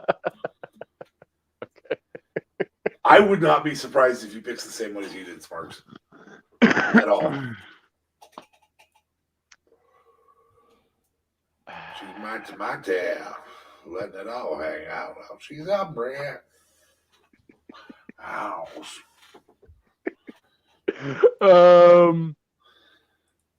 Lady Stack.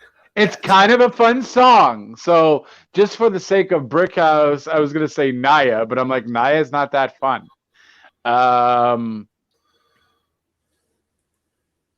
He picked a woman though, right? Yes, he did pick a woman. Okay. I will even narrow it down for you. He picked an AEW woman. AEW woman. And he nailed it. I mean, he nailed it.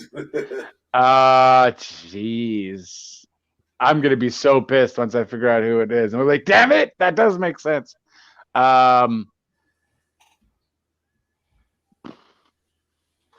If you wanted to, who is it? Just tell me who it is. It's definitely gonna be someone different. I'm just still kind of thinking. I thought of Raquel Gonzalez. That's who I thought of, but that's not who he picked.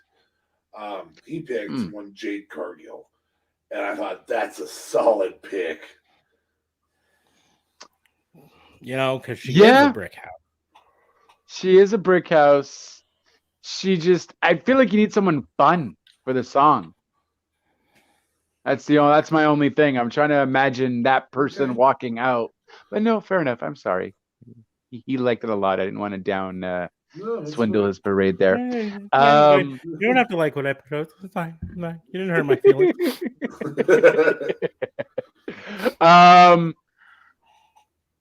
I guess along those lines, I feel like you would have to give me Nikki Ash. Yeah. No. I mean, that's fine.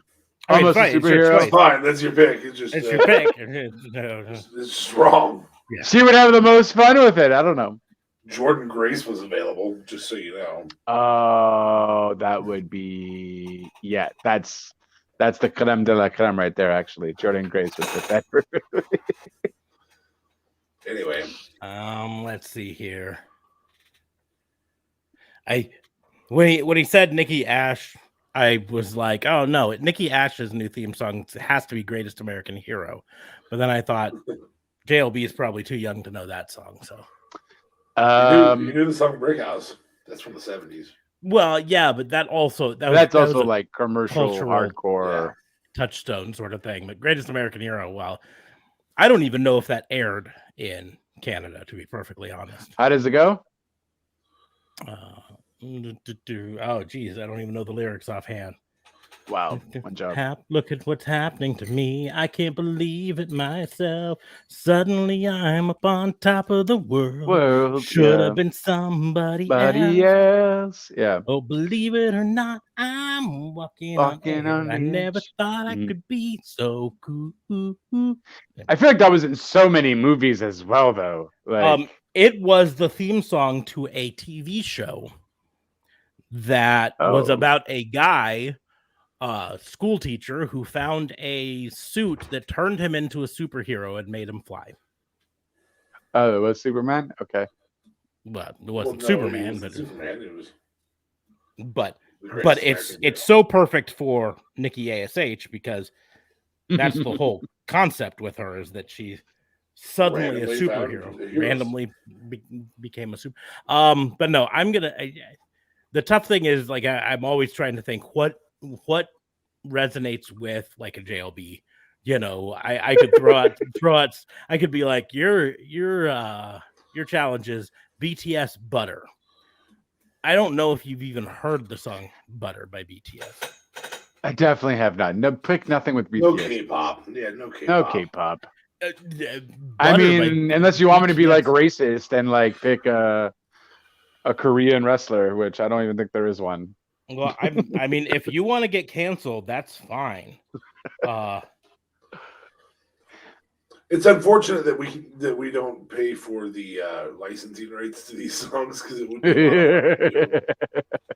But as soon as you play like 2 measures, you're paying for the whole song. So yeah, because I mean, I want to point out we say no K-pop, but Butter by Butter's BTS. the theme to Verizon right now, I think, isn't it? Yeah, Verizon or T-Mobile. It was it was number 2 on Canadian's Hot 100 for months over the summer. And that's great. And many Canadians are retarded, so it is what it is. My point is, I guarantee you've heard it. It was number I probably 1. did. It was number 1 on the U.S. Billboard Hot 100 for months. It was basically considered the song of the summer. Damn. Well, that certainly didn't go to Drake with his whack-ass album. It has the Guinness World Record for most viewers for the premiere of a video on YouTube, most viewers for the premiere of a music video on YouTube, most viewed music video in the first 24 hours. Jesus. And most streamed track on Spotify in the first 24 hours. Why don't you just go listen to it? You can't. Obviously, we can't play it because we don't have licensing rights. Yeah.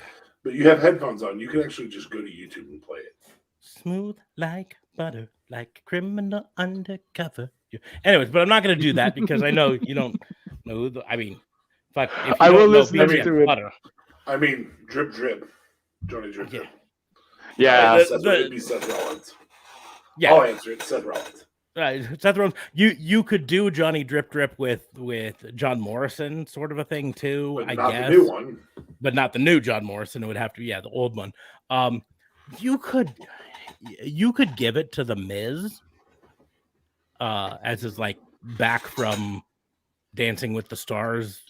Yeah, you definitely could. That makes sense. But I'm gonna pull back and I'm gonna try to hit something that I'll throw this one out. I don't even know what this song sounds like, so whatever you answer, I'm gonna have to just go with it. Donda. No, you can't. That's just an intro. All he's literally saying is Donda, Donda, Donda, Donda, Donda, Donda. Like, it's not a good song. It's not a song. I don't care if it's a good song. It's still a song, and it's your challenge. Why do you just you can choose an old school song though? Just don't go to BTS or something from Elvis. And I made my choice. I made my choice. Choose Donda. Donda. Okay, so coming out to Donda, weighing. They don't have to come out to it. It can just be what you think of when you do that. Okay, fair enough. Donda, I think of for some reason, the first person that came to my head was Naomi, and I don't know why. That's actually a pretty decent song for that. Yeah. It's not a song. She can do it. I am going to make you do a K-pop song. I'm going to make you do the original K-pop song that I know you know. Gangnam Style. Gangnam Style.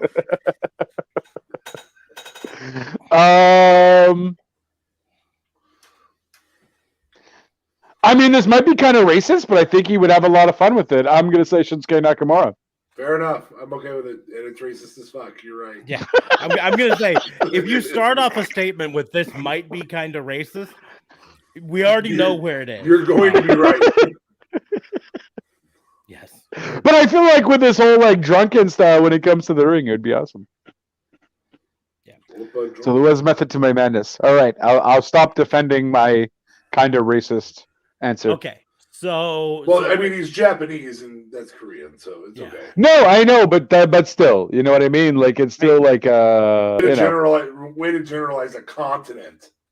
So before I do my next choice for you, which is something I guarantee you know and everything, I want to point out BTS Butter's music video has 487 million views. 487 million views. That means Of almost which- every person in the United States has streamed it twice. Of which 4 of those are you, JLB. 4 times you viewed that video.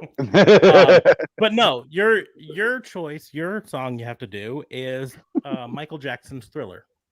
Damn it, I was actually going with that at some point. That's fantastic. I would only be remiss to give it to Montez Ford because he actually did a whole thing with his wife on it. And I cannot think about anybody else doing it aside from Montez Ford. The back, you know what I'm referring to? Back when him and Belair did that video. He did it on Instagram. He dressed up as Thriller and all that. So I honestly can't think of anyone else doing it aside from Montez Ford. Okay. Okay. Well, we're going to find out just how racist you are. Oh, shit. Because your next song is, are you ready for this? Mm. Gin and Juice. Wow. So you're just going to assume I'm going to say Belair. Sasha Banks. I was assuming now- you were going to go with a black person. That's what I was assuming. Oh, okay. And considering your first 2 potential answers. No, I meant Banks. I would know, but I was only going to say Banks because that's Snoop's cousin. Like, come on. It would only make sense. But Gin and Juice. But now, who's white?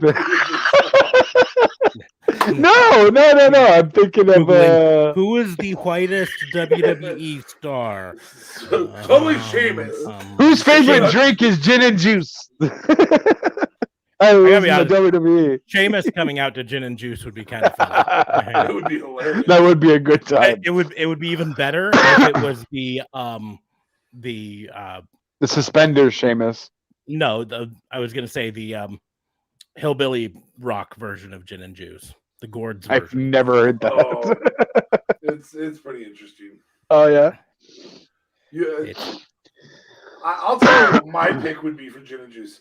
It'd be FTR rolling up in their truck. In their I truck, think yeah. that'd be fantastic. Yep. Could be good. That would be pretty classic. Go ahead, Jim. Okay. Do whatever you want to do. Yeah, do it. Gin and juice. We are going with. I feel like Sammy Guevara would pull it off. I can see that. That'd be fun. I mean, aside, like, he just has to get rid of his tongue there. I feel like he can't pull his tongue out all the time. But, I mean, aside from that, he's got the swagger for a little gin and juice. Do you know his tongue's even out on his action figure? Stop, really? I kid you not. No, I did not know that. I actually just got his action figure the other day. Okay. And it's behind me. It's right there. I got Santana, and then Sammy Guevara, and then of course there's Orange Cassidy. I've had him, and Darby, and Kenny Omega, and then right there is my other new one, Cody Rhodes. So how much are action figures nowadays? AEW ones, the elite version of WWE and AEW ones are about $20. Each? Retail each, yeah. Damn. If you're buying them from a collector shop or whatever, you're paying more though. So. For sure.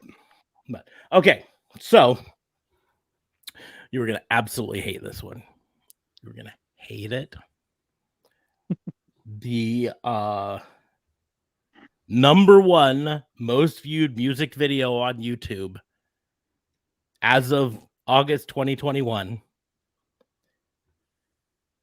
Baby Is Shark Adele's Easy by on Pink Me? Fong. Ah, Baby Shark. 9.2 billion views. 9.2 billion views. Yes, There are more views of that video than there are people on this. Of which my daughter is at least 20, she's 30 of them. Maybe more. Maybe more. And then you, on top of that, maybe like 100. Baby between Pink Song and Shark. Coco Melon, I would blow up my TV if I had to listen to it more. I fucking hate Coco Melon. I don't know what it is, so I'm Haunts good. my dreams. Feel lucky. Don't have kids. Don't have kids. D.A. Fabe doesn't know Coco Melon because it, I think, premiered after his kid was out of this age. I think I've heard of it before, but Coco Melon haunts my dreams. well, I'm gonna go listen while I'm waiting for him to answer. The number one Coco Melon song is the Bath song, but they've just got an entire channel of fucking Coco Melon shit. Well, I mean, at least the good thing about in today's day and age too, though, is you literally could just go on YouTube and say, "Hey, here's the freaking song," and you don't have to buy them like CDs. Oh, these are just kid songs. Mm-hmm. Yes. Okay. He's like, I'd listen to these. Forget about my kid. It's the animation that goes with them that really makes them haunt my dreams. I feel like the Fiend Bliss would be best for Baby Shark. Because she would be like the psychotic kind of, maybe lower it down a bit. Be like, Baby Shark. No? Okay. It's to the theme of Itsy Bitsy Spider. The bath What? song is. Yeah. Yep. I'm not saying they're genius, musicians. But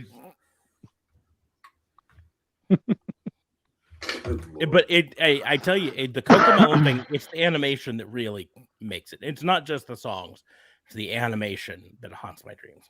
Okay. What do you say? 2 more, 1 from each. Then we move on to my challenge. Okay. Who did you give Baby Shark to? Fiend Bliss. Fiend Bliss. Oh my god. I can see it, but you slow it down a little bit, and then you make it really like twisty. Baby Shark, do do do do. Holy shit. That's dark as fuck. Right. Do do do. We've done a popular song from the 80s. I think we'll throw you another popular song that you know from the 90s. Probably the number one selling song of the 90s. We're gonna go ahead and give you "Smells Like Teen Spirit" by Nirvana. Ooh.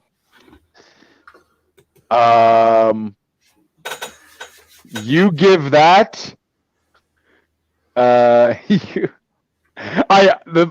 First person that popped in my head was Mason T-Bar. I gotta be honest with you, because at least I would at least enjoy their theme music when they came out. Fair enough. Then that little whole thrash, like whatever, like. But if I wanted to give it to a wrestler, I feel like "Smells Like Teen Spirit."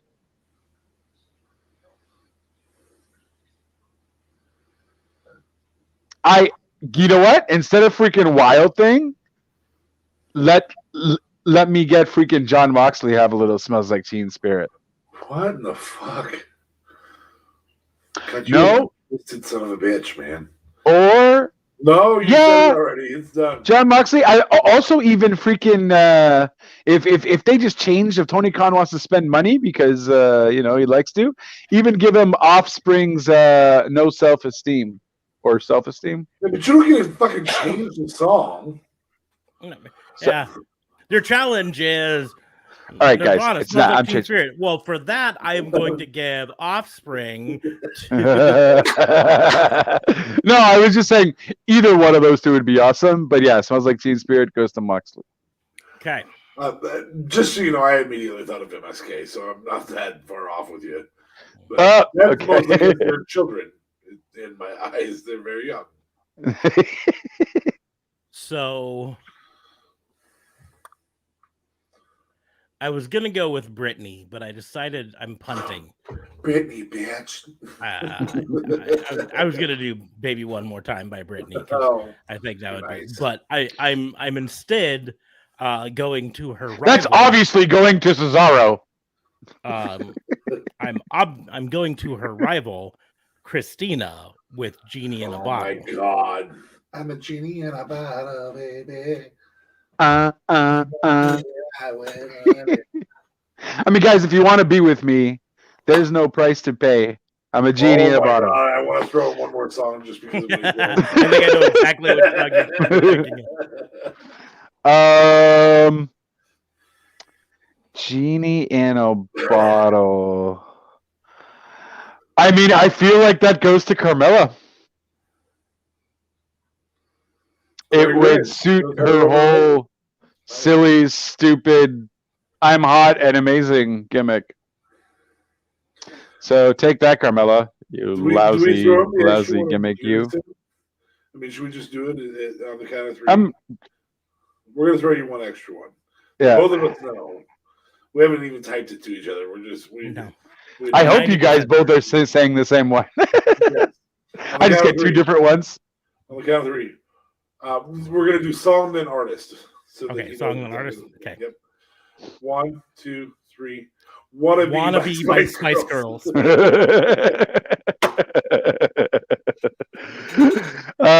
you what I want. Becky Lynch, obviously. A face Becky Lynch.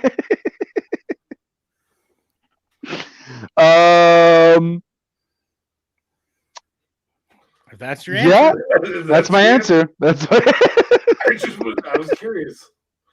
What you guys? My friends. That song never sounded like a threat to me because of the translation between England and the U.S. Yeah. Get with. Yeah. Yeah. If you want to be my lover, you got to get with my friends. Okay. I'll do it. All 4 of them? Yeah. Dude, line them up. I'm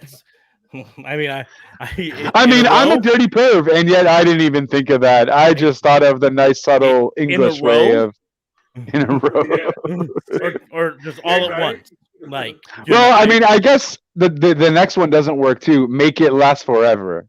I just need to know how much Viagra to order. That's well, make it last forever. So everything you can find. I would be okay with that form of death.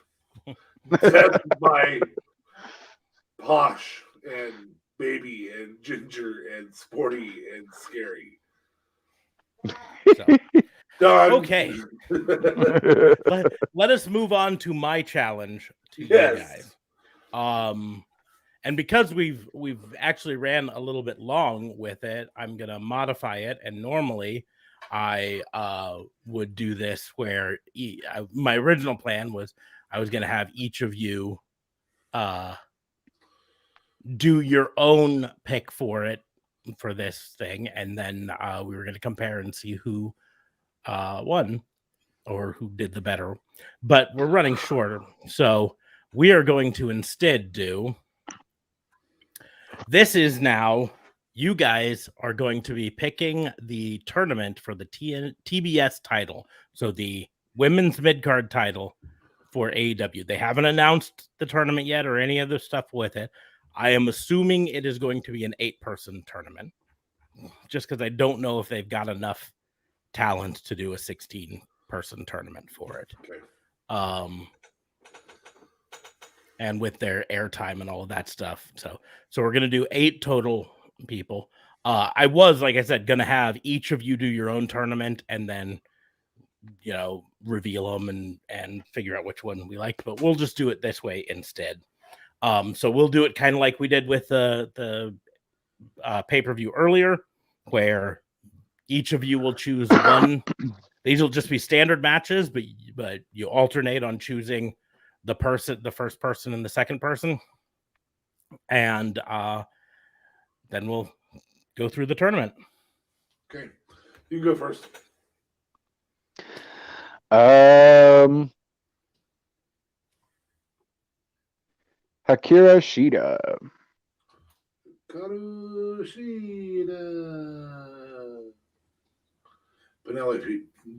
Penelope Ford. I'm not even going to try to spell Penelope right now because Yeah, that's fine. Okay, so DA Fabe first. Rebel. The bunny.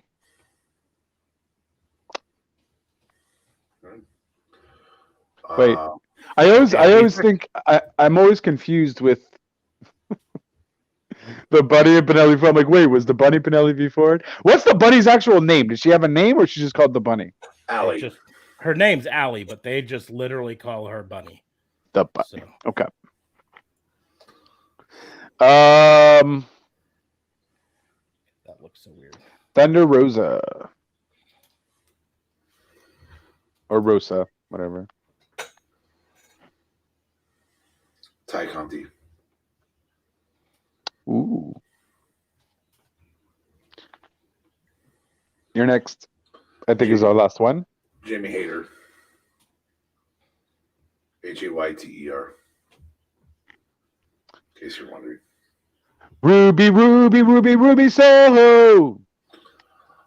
For the life of me, I do not understand why you went for 3 people who are world champion caliber. Because my knowledge of the AEW women's roster is very limited. I had to throw Ty Conti in just to have a chance to have somebody who can make it to the finals because I was choosing mid-carders. My bad. Sheena beats Ford. Yep, agree with that. And I'm going to say that Rebel could beat Bunny because of a schmoz with Britt Baker. I think the reason I went with I mean, I can remove Rebel. No, don't remove. We got to get to the finish. Okay, fine. We're on a deadline here, and yours took a long time So, because you challenged us to do a big thing. Do you agree that Rebel? That's your fault. Yes. Do you agree? Okay. The reason I think so the idea for my picks was to have Britt say, "Hey, I want to have all the gold." Mm-hmm. So, and my thing was like, I feel like they could have done feuds. Britt could have done a feud with, yeah, Britt won't be feuding for this title moving forward. Thunder Rosa take on Ty Conti. This one's really tough to pick. It would be a fun match, though. Oh, great match! Best first round match that there is. I think Thunder Rosa, but that's just my opinion. I mean, I say Thunder Rosa. At the same time, I would like to see Tay Conti get that acknowledgement, like allow her to win against Thunder Rosa to give her that extra little like eyes on the prize kind of thing. Roll Thunder Rosa right back into the main title. Mm-hmm. Yeah, in fact, I can totally see Britt coming out and interfering to make sure Thunder Rosa does not win this title. Yep. That's fair. Yep. So we going with Tay? Tay. Ty. Sorry, Ty Conti. Ty Conti. Ty. Sorry, said it wrong. I have such a hard time calling her Ty, if only because I know that's how it's pronounced. But then her team with Anna J, they call that team literally TJ. Yep. Oh, like, snap. So Soho, I think, wins this. The Haters 1 and 2. I just don't think there's any way Soho doesn't win this. Here's the deal. Hater, the only way Hater could win this is if we pulled a three-peat of the Britt Baker interference sort of thing. And we exactly. We want to leave that Britt Baker involvement for Rebel. Because the only way Rebel beats Sheeta is that. And we could also have Britt just belittling the crap out of the other women for not making. That's very true. And the thing with Sheeta could lose without even Britt being involved because Sheeta's in a feud right now with Serena Deeb. So Serena. Damn it! That's the name I was looking for. I'm okay with either one of those on this point. I really am to push Rebel to. What we want is a faction feud, I think, built out of this. and TJ versus Rebel, it makes a really good faction feud for Dark Order women versus Britt Baker. I'd agree with that. What? So we saying Rebel? Rebel by Schmoss. Rebel, yeah.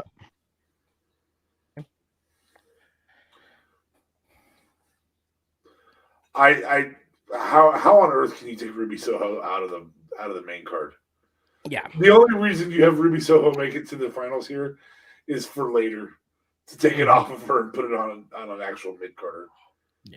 I mean, you don't even make her win though. I feel at the same time. Oh, I think you can make it pretty premium. Like you're gonna have Brit come in or something. Like Brit, I almost feel like then whoever Brit screwed over out of the tournament. Because at this rate, I feel like you just make Brit just screw everyone kind of over. She comes and interferes in each round, and she just starts screwing people over. And then those that got rejected from the actual tournament end up doing something with Brit where they make like another tournament or like some kind of cage match or Hell in a Cell or just Brit some like involved 6-way craziness. That does work. You can have Brit get involved in every single one. There's only one women's champion, and it's me. Yeah, I don't straight up. hate that. And I would, because then you would get Thunder, you'd get Ruby, you'd get Sheeta. All these champion level Thunders pissed off at and that would be freaking fire. I don't hate that at all. You know, because if anyone can pull that off, it's Brit. Oh yeah, to interfere. You know, totally heel enough to be. There's only one women's champion. Okay. And that's DM. Britt Baker. Gotcha. DM. Sorry. I don't know. I'm going to throw it to you. What do you think should win between Taekwondo and Ruby Soho? Yeah, well, like you said, it's a tough one. I mean, in the end, it's just for a mid-card tournament to have so many main card event, you know. I mean, I'm just sitting here thinking we didn't have Big Swole in this. Jade Cargill not in here. Kira Hogan not in here. I wanted to make sure Rebel were in there. Layla Hirsch not in here. Obviously, this is my issue. This is my problem. Red Velvet. He was picking mid cards, and I was picking women I know. Yuka Sakazaki not in here, and I'm just like, oh, geez. But anyways, I for the most part agree. It's tough because of this, but I agree that I don't think Ruby should be the champion because I think she's a main eventer. And this is a mid card. And I think this is a way you can help build Ty or Rebel or Jamie Hayter or the Bunny or Penelope Ford up, you know, or any of those other people that I named. So in this case, I think you have to put it on Ty. You have her win over Ruby.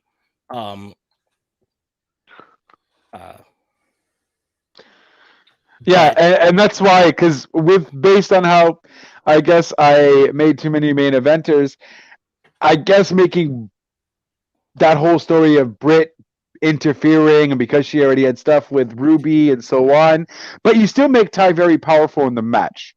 So don't make like Ruby kicking butt and then Brit comes and that's how Ty wins. This has the perfect potential to be a respect match in the end. You know, at the end of it, even if you have it where Ty wins fair and square, but it's a 25-minute long match, just barn burner, and then Ty's able to hit the. Which also allows for, if you're telling the Britt Baker interference storyline, you can have her come out, and then the others come out and beat the crap out of her for interfering in their matches earlier. Yeah, that's true. But in the end, Ty is able to hit the DD Ty, which is a really dumb name, but I'm not. I'm okay with Ty Conti winning it. I like the idea of Britt Baker trying to get all the gold on her team. So if I can't have all of it, then my girls will have it. Now, in the end, we've got the championship match, Rebel versus Ty Conti, and without some real shenanigans, I don't think there's any way we put this belt on Rebel. No. No, and because there's been so much shenanigans before this.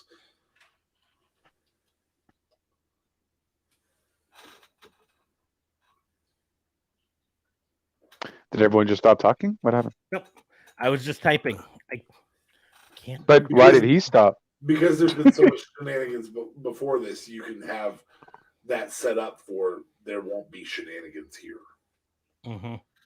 Yeah, I mean, you literally they could even say, this is going to be a lumberjack match to prevent shenanigans. And so or a cage match, because of all of this all stuff. All Rebels got at the side is Hater and Brit, and everybody else wants Ty Conti to win.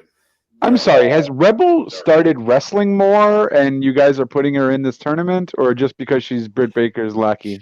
She's been wrestling more. I didn't put her in the tournament, though, but she's been wrestling more. Here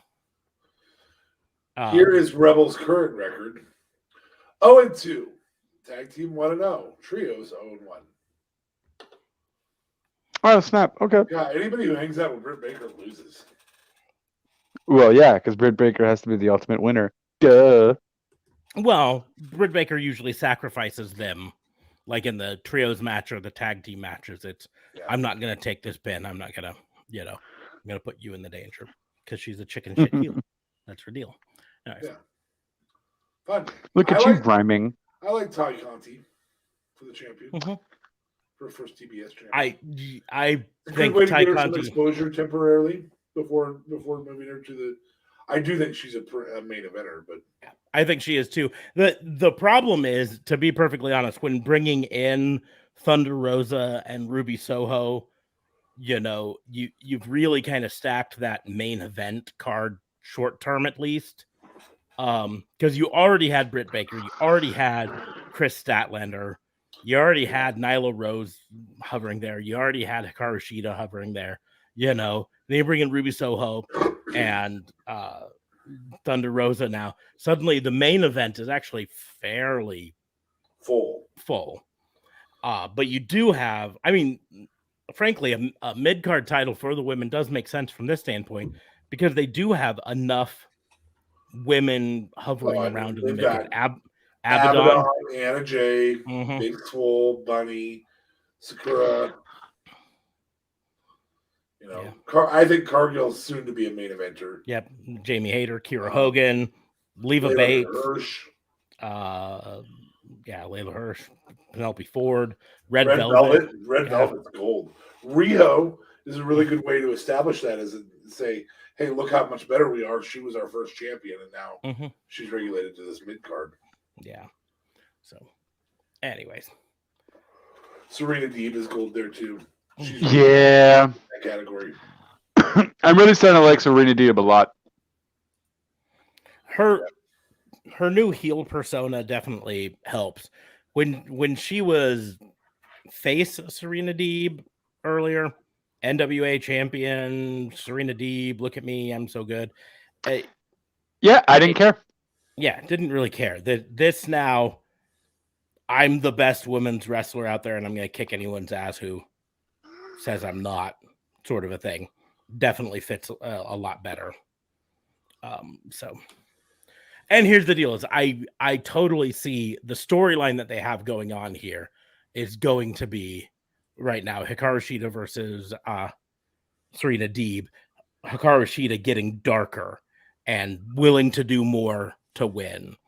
And I'm fine with that. I think Hikaru Shida needs a little bit of an edge on her personality now, too. So, yeah, exactly.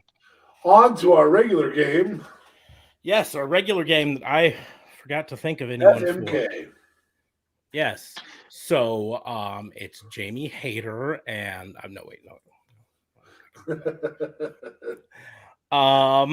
The Three Ladies of Baker Club. Yes. The Dental Club.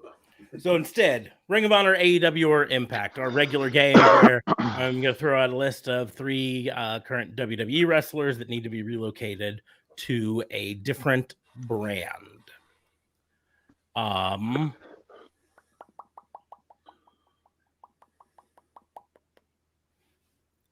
got to check one name really quickly to see if they're still technically listed Employed on any of the WWE roster.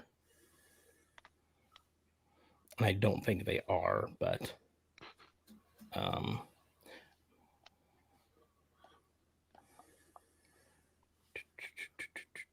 I think they're technically still employed by WWE, just not actively employed by WWE. Not as an active American wrestler. So okay. So I'm not going to use her. That's the hint. Her. Your 3 are Alexa Bliss, Asuka, and Mia Yim.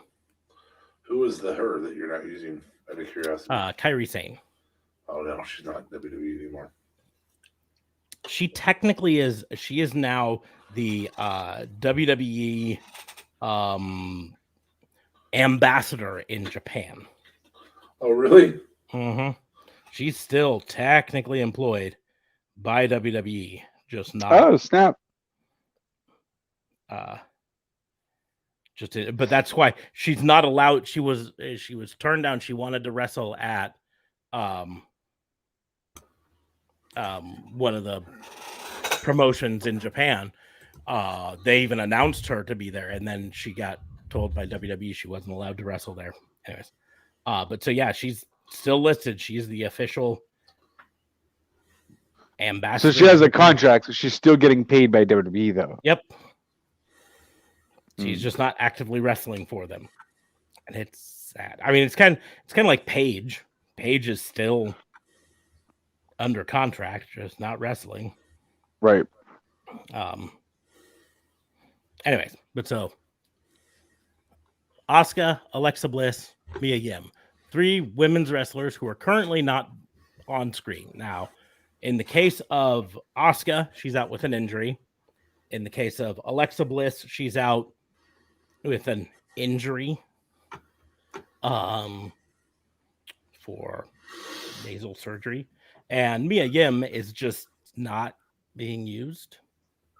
So okay. I am going to take Asuka to AEW. Alexa.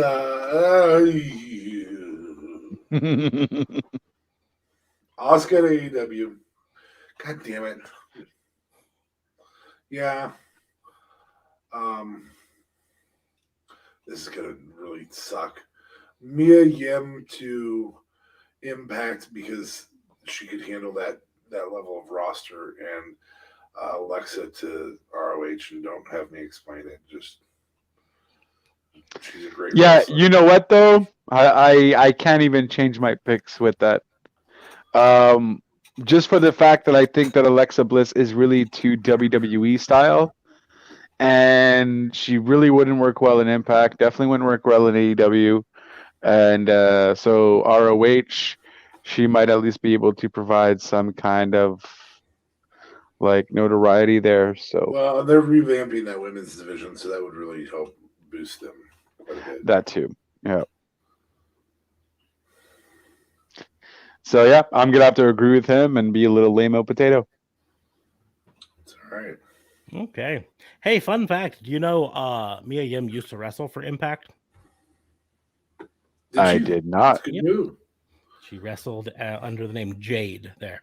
She also, fun fact, her first real wrestling job was in CCW as the manager for an Adam Cole baby. What? Nice. They were presented as storyline as a couple. Well, thank God she's not going to AEW because Brit would have a few words with her. Brit, Adam Cole's too busy trying to kill Tony Schiavone. No, that's fair. Good point. Stay away from my woman. Okay. I'll Who go. wants to? Okay. DFA. I'm doing 3 people that I'm 99.9% we've never done before. I am going to cross genders here. So we're going to have Dewdrop. We're going to have, sorry, I was just on it. I think maybe we have done Damian Priest, so I can't use him. Dewdrop, Braun Breaker, and he was just in he's just on NXT last week, big time, huge dude. Odyssey Jones.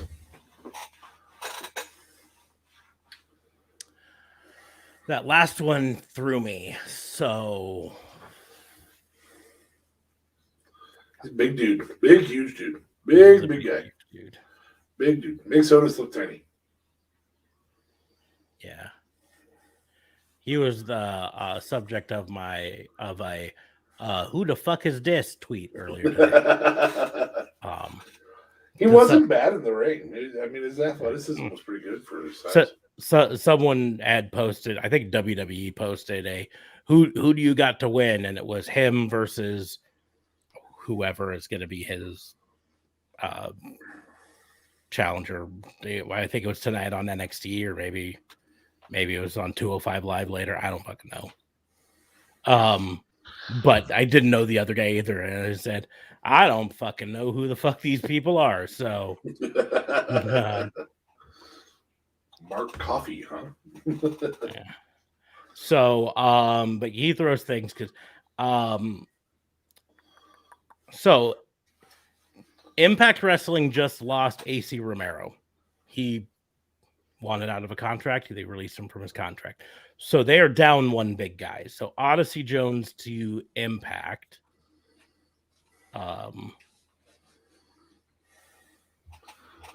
By the way, you could rename Dewdrop if you want. Oh yeah, she's totally going back to Piper Niven, or I don't even know whether she went by that on the Indies before. Anyways,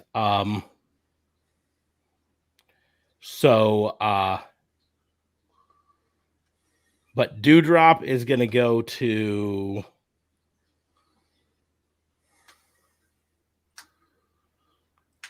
Ring of Honor, Braun Breaker to AEW. Really? I'm not sure I like those picks, but I think that's.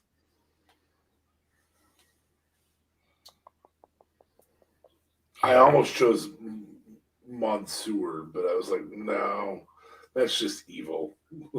Yeah, Mansoor gets to go wrestle for Saudi Arabia Royal Wrestling Federation. He will be their champion. Yeah. So Viper gets to go to Ring of Honor. She can run around in that division, I think. You wouldn't put her in the women's division in AEW, huh? No, I'm surprised. I don't think I would. Not right now. Not after her name's been tainted for a short while. Yeah. I don't know. Like I really do like her. I just feel like she could mature a bit in another promotion for a while. Because I mean, she's only been wrestling on the big names since 2019. And I'd say that, she was in the Indies from 2007 to 2019, but it wasn't until 2019 she showed up in NXT UK. And so I think she's still got a little bit she could mature, and Ring of Honor is a good place for her to do that. And I just think the sad thing with Braun Breaker, I say sad thing is, but he is kind of the exception that is proving WWE's current new focus for NXT, because he's exactly what WWE wants NXT to be now. And the unfortunate thing is he's a fucking star, right? He's got the mic skills, he's got the look, he is good enough in the ring, all of that stuff. I want to hear him do a math promo. Yeah. Like my uncle said. Yeah. The thing is, if he goes to AEW, though, he is totally being Bronson Steiner. No ifs, ands, or buts about it. You don't think they do Rex Steiner? They could do Rex Steiner. I just think since his real first name is Bronson, yeah, they just let him be Bronson Steiner. Braun Breaker. Anyways, JLB, how would you do it? So you have to give me these wrestlers again. Braun Breaker, Dewdrop, and Odyssey Jones. I don't think I know who Honesty Jones is. Well, go look him up. Go look him up. Here, I'll save you the time. I can't technically look him up because I only have my phone on right now. And if I get out of this page, I'm screwed. That's fine. Watch me. Just watch the screen. Don't leave it up very long because it could be an infringement by those guys. They can't enforce image for it. So make sure their logo isn't up then. They can, because this is called criticism. We can use their logo as criticism. So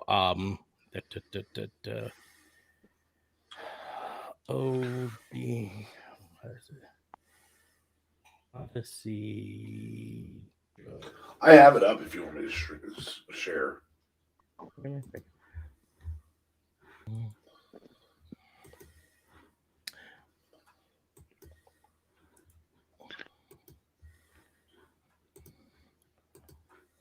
I guess I'll just use yours because it's. Bam. Oh, okay. Oh, the guy who's on 205 Live for some stupid reason. Right? He's facing someone on 205. I think they had him on 205 Live, yeah. Okay, snap. So him, Dewdrop, and Braun Breaker. Rick Steiner's son. Okay, Braun Breaker. So I think you do Braun Breaker to AEW. You do Dewdrop.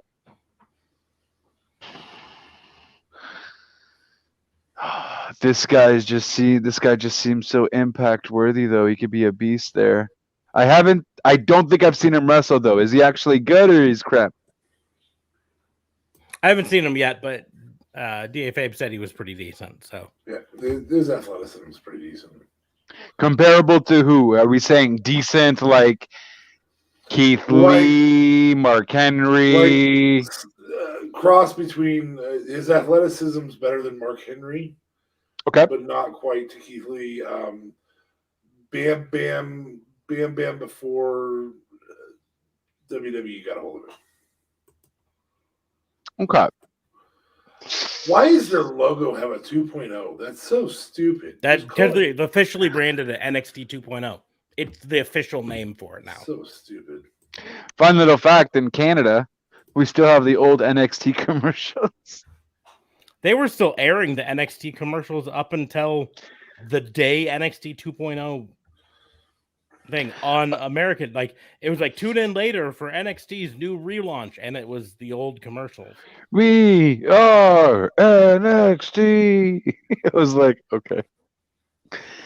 All right, yeah, and I guess I'll have to put that dude on Impact because he looks like he'd have a lot more good time than I feel Dewdrop would. In terms of the amount of competition, I feel like Dewdrop just kind of, I don't know. I at least not with this gimmick. I've never watched her on NXT UK, so JLB with the gimmick doing my exact same choices. Oh, really? Face. I mean, I wasn't paying attention. My bad. It was all in my head. But yeah, I mean, I don't feel like Dewdrop would be good in Impact though, and she's definitely not going to AEW. So I don't know what else to do with her. I'm gonna have to be a copycat. God, Oh no, I might get caught cheating for plagiarism. I think she's only sucked since she's been on the main roster.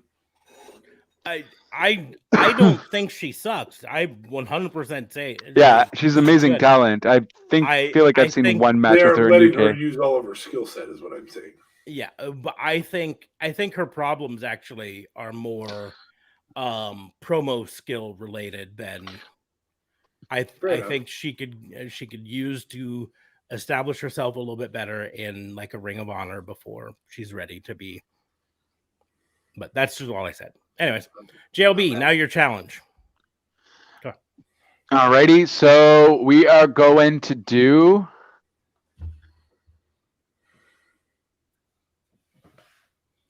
all right, this might be a little we might go a little fantasy over here.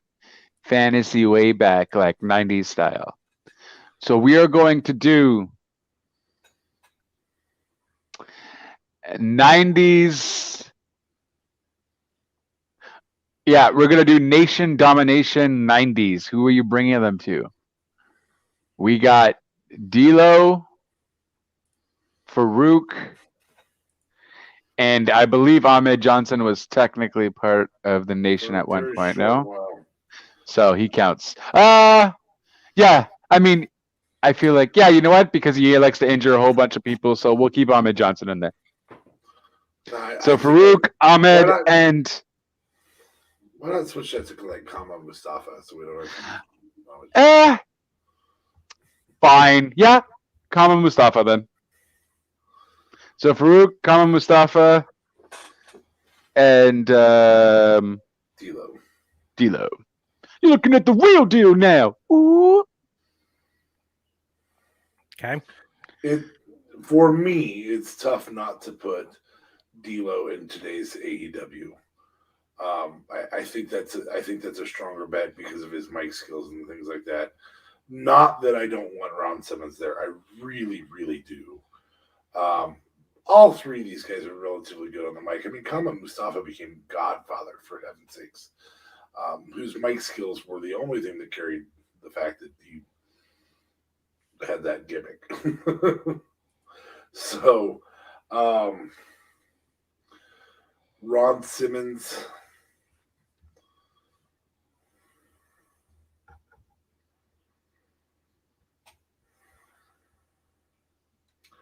Ron Simmons to ROH and Kama Mustafa to Impact, and that's really tough to do. God damn it. That's really tough to do. Because you kind of want Ron Simmons in Impact, but at the end of the day, we're talking about today's product line, and Ron Simmons probably goes to ROH. Well, now I've got to change some things because I just got done making fun of JLB for copy paste. So, fucking, what do I change? I don't change D'Lo to AEW. That's the fucking. Yeah, that's the no-brainer. I think, sadly, in today's market, D'Lo's the best wrestler of those three. Yeah, D'Lo in today's market, from a work rate standpoint, would be a main eventer. I said, yeah? Was it you that shared the gif of the cat walking? And it was I think it is. With him walking, this cat is D'Lo Brown. So I guess I have to change it to Ron Simmons to Impact and Kama Mustafa to Ring of Honor. The hard part with Kama Mustafa is he's Papa Shango. Mm-hmm. That's what made him go to Impact for me. Is Impact plays characters well, and he did 2 impactful characters and Kama. He did. Unfortunately, I can't be a copycat. No. See what happens when you're a prick? No, let's see what happens when you pay attention. When you actually listen to your coworkers. I jumped in early and immediately I was like, I don't want to look like I'm copycatting with D'Lo. D'Lo's going to AEW. He's the right pick. And I don't blame all the viewers out there that are going, how do you not have Ron Simmons? He's the only world champion of that group. How do you not have him in AEW? I don't blame you for that, but his style does not fit today's wrestling. He was a powerhouse. Powerhouse Hobbs will not be the AEW world champion. Most likely not, no. He probably won't be anything but maybe the FTR champion. He probably won't be the TNT champion unless it's short-lived. Yeah, at least not anytime soon, I don't think. No. I think Hook has a better shot of being the TNT title holder before Powerhouse Hobbs, right? Yeah, don't get me. I mean, Brian Cage is a powerhouse. And I don't see him being the AEW champion.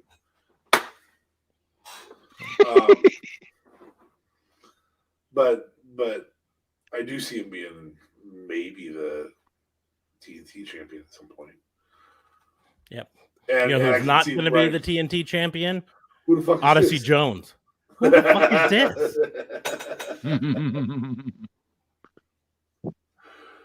Available on rawandorderwbu.myspreadshop.com. Hey. Look at that price.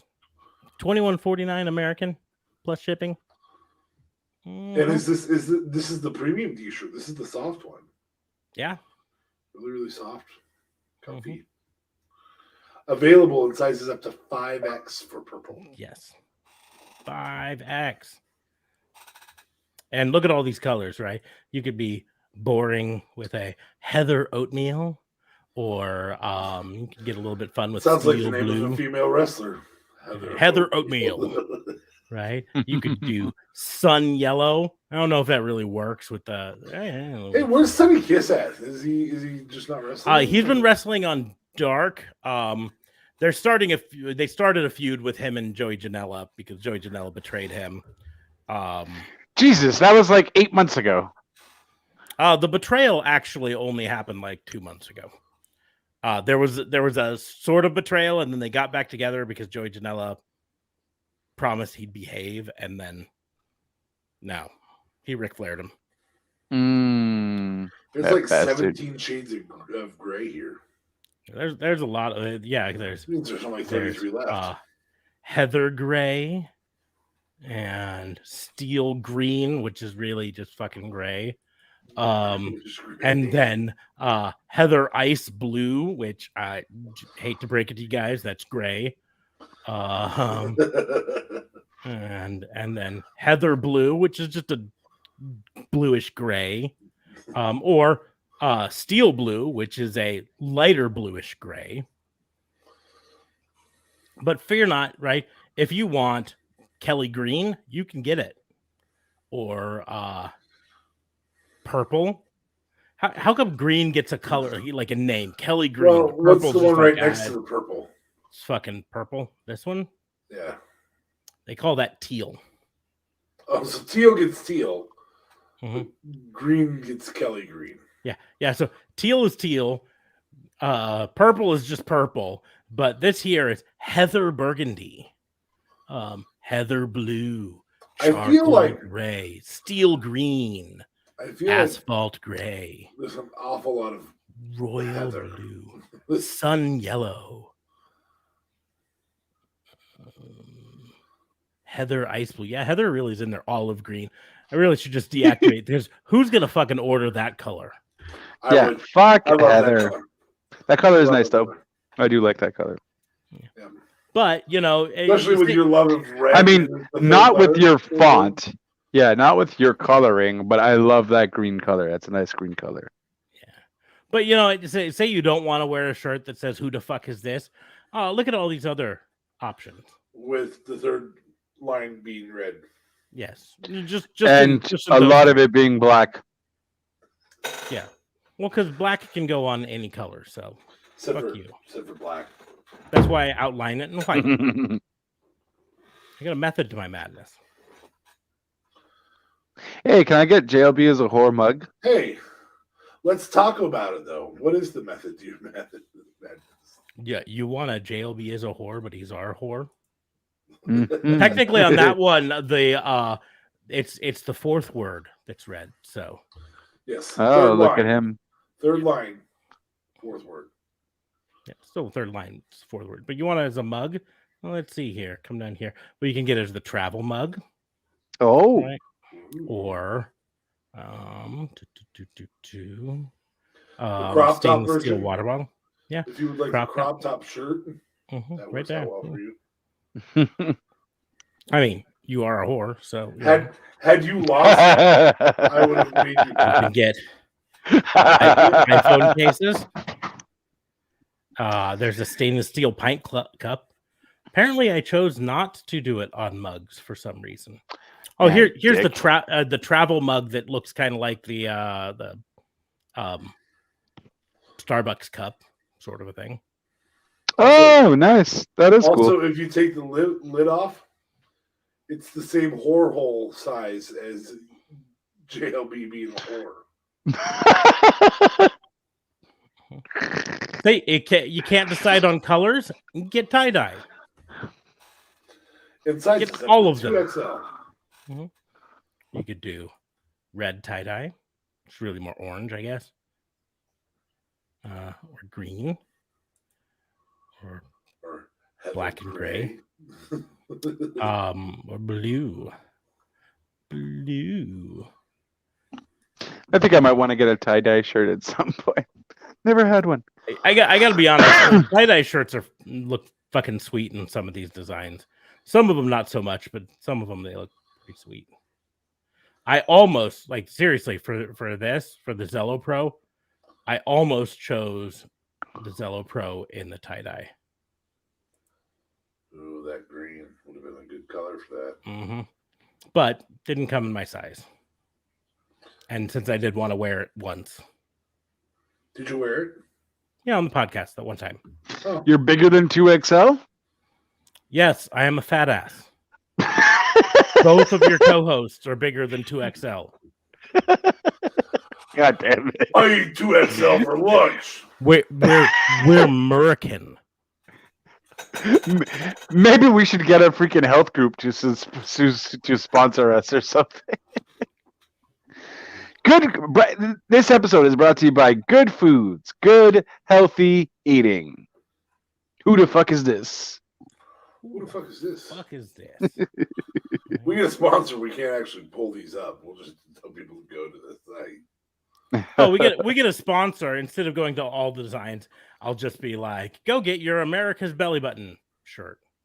Or wrestling. Let's talk about it. Brought to you by Taco Bell. Yes. And their fantastic new Cantina Melt Taco. Oh my god. I haven't tried it yet, but buddy. I'm angry though because I missed their chicken taco sandwich. Yeah. That was fantastic too. I missed it. I really feel like Taco Bell pays their employees, hey, throw some of our shit together. Yeah, just and tell us what it is and how good it is. Well, I mean, it is Mexican food, so it's a tortilla. Because they also just released they also just released the oh my god, what was it? The Doritos Locos, the cheesy gordita crunch. Yeah, and see that is a tortilla, another tortilla, and cheese, meat, or vegetable. It's not a tortilla; it's a pita on the outside. Well, it's a gordita, which is just a fluffy tortilla. I'm a fluffy tortilla. Fluffy tortilla. That is my next shirt. Yeah. Anyways, so we are going to close this up because we are going off on tangents and I'm getting a little loopy. So, yeah, we're going to go ahead and start to close the book on the Fantasy Booking Institute. Make sure to check the links in the doobly-doos. That's where you can find a link to our spread shop with the merch that we just showed you. You can buy some fun merch. The nice thing is a lot of the merch that we have up there doesn't actually say Raw and Order WBU on it. So it's not really like you're advertising a podcast. You're supporting us, but you're just having a fun shirt. Yeah. I mean, if you want to, you can order one of the ones that say Raw and Order WBU, like the Raw and Order WBU Police Academy shirt I'm currently wearing, or you can order the Pissant Podcast shirt, and you can, or hat or whatever, and you can pretend it refers to any other podcast if that's what you want. But that link is in the doobly-doo down there. The Patreon is in the doobly-doo as well. Links to all of our social medias and all of the places that you can enjoy our podcast. We would love it if you joined us for the live stream, but we understand we live stream at kind of a late time. Some people can't make it. Get it. It's always going to be up for replay on both YouTube and Facebook. So find us on there. Make sure to subscribe or follow and give it a like and a thumbs up and all of that stuff. Or you can still find us on any of the audio platforms that you used to use. You can follow me on social media at Raw and Order WBU. Just like it says right there. It's on all of the social medias at that, except Facebook, where it's at Pissant Podcast. Because reasons, right? You can follow DA Fabe at DA Vincent K. Fabe. That's it. Right I'm there. just going to leave it at that. And then you can follow JLB at, doesn't even have his handle on there, so I'm not going to. Are you wearing an astronaut costume outfit? Why are you so bundled? What? What do you mean? It's a sweater? Were you in outer space? You'll never know. I was testing out the 5G. Oh, you finally got vaccinated. Yeah, you can finally check me out, or you can check me out at JLB420. Bbut of course, Real Talk Radio is the brand at Real Talk Radio 8, anchor.fm/RTR. Anchor.Jesus. Anchor.Jesus. I mean, that would be awesome. Anchor.fm/RTR. And check me out on your Stitchers, your Apples, your Spotifys, your whatever have you. Done with school, so there's definitely going to be a lot new, fresh content coming out. Going to be reviewing Halloween Kills.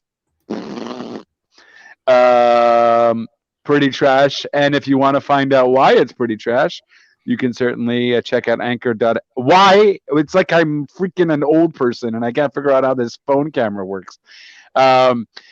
You can check out the podcast. That will be up shortly. And that is it, guys. Back to you. But yeah, you can also make sure to give us a rating on any of the places like Apple Podcasts. Give us 5 stars, just like the number of stars you would give your vacation in beautiful Turks and Caicos. Caicos, whatever. I mean, they're not sponsoring us yet, so I'll pronounce where it you can go see the Anchor Jesus. Anchor.Jesus. Anchor.Jesus. But on that note, we're going to go ahead and close the book. Oh, come on, share the screen. That's what you look. Oh, what you see. I didn't actually see you done Anchor Jesus. Anchor. That's what Anchor.Jesus gives you. I mean, I guess that makes sense. It's an anchor with the cross. It works. Yep. It's not weird at all. Not weird at all. But on that note, we're going to go ahead and close the book on the Fantasy Booking Institute. Thank you all for listening. We will see you soon. Bye. Ciao.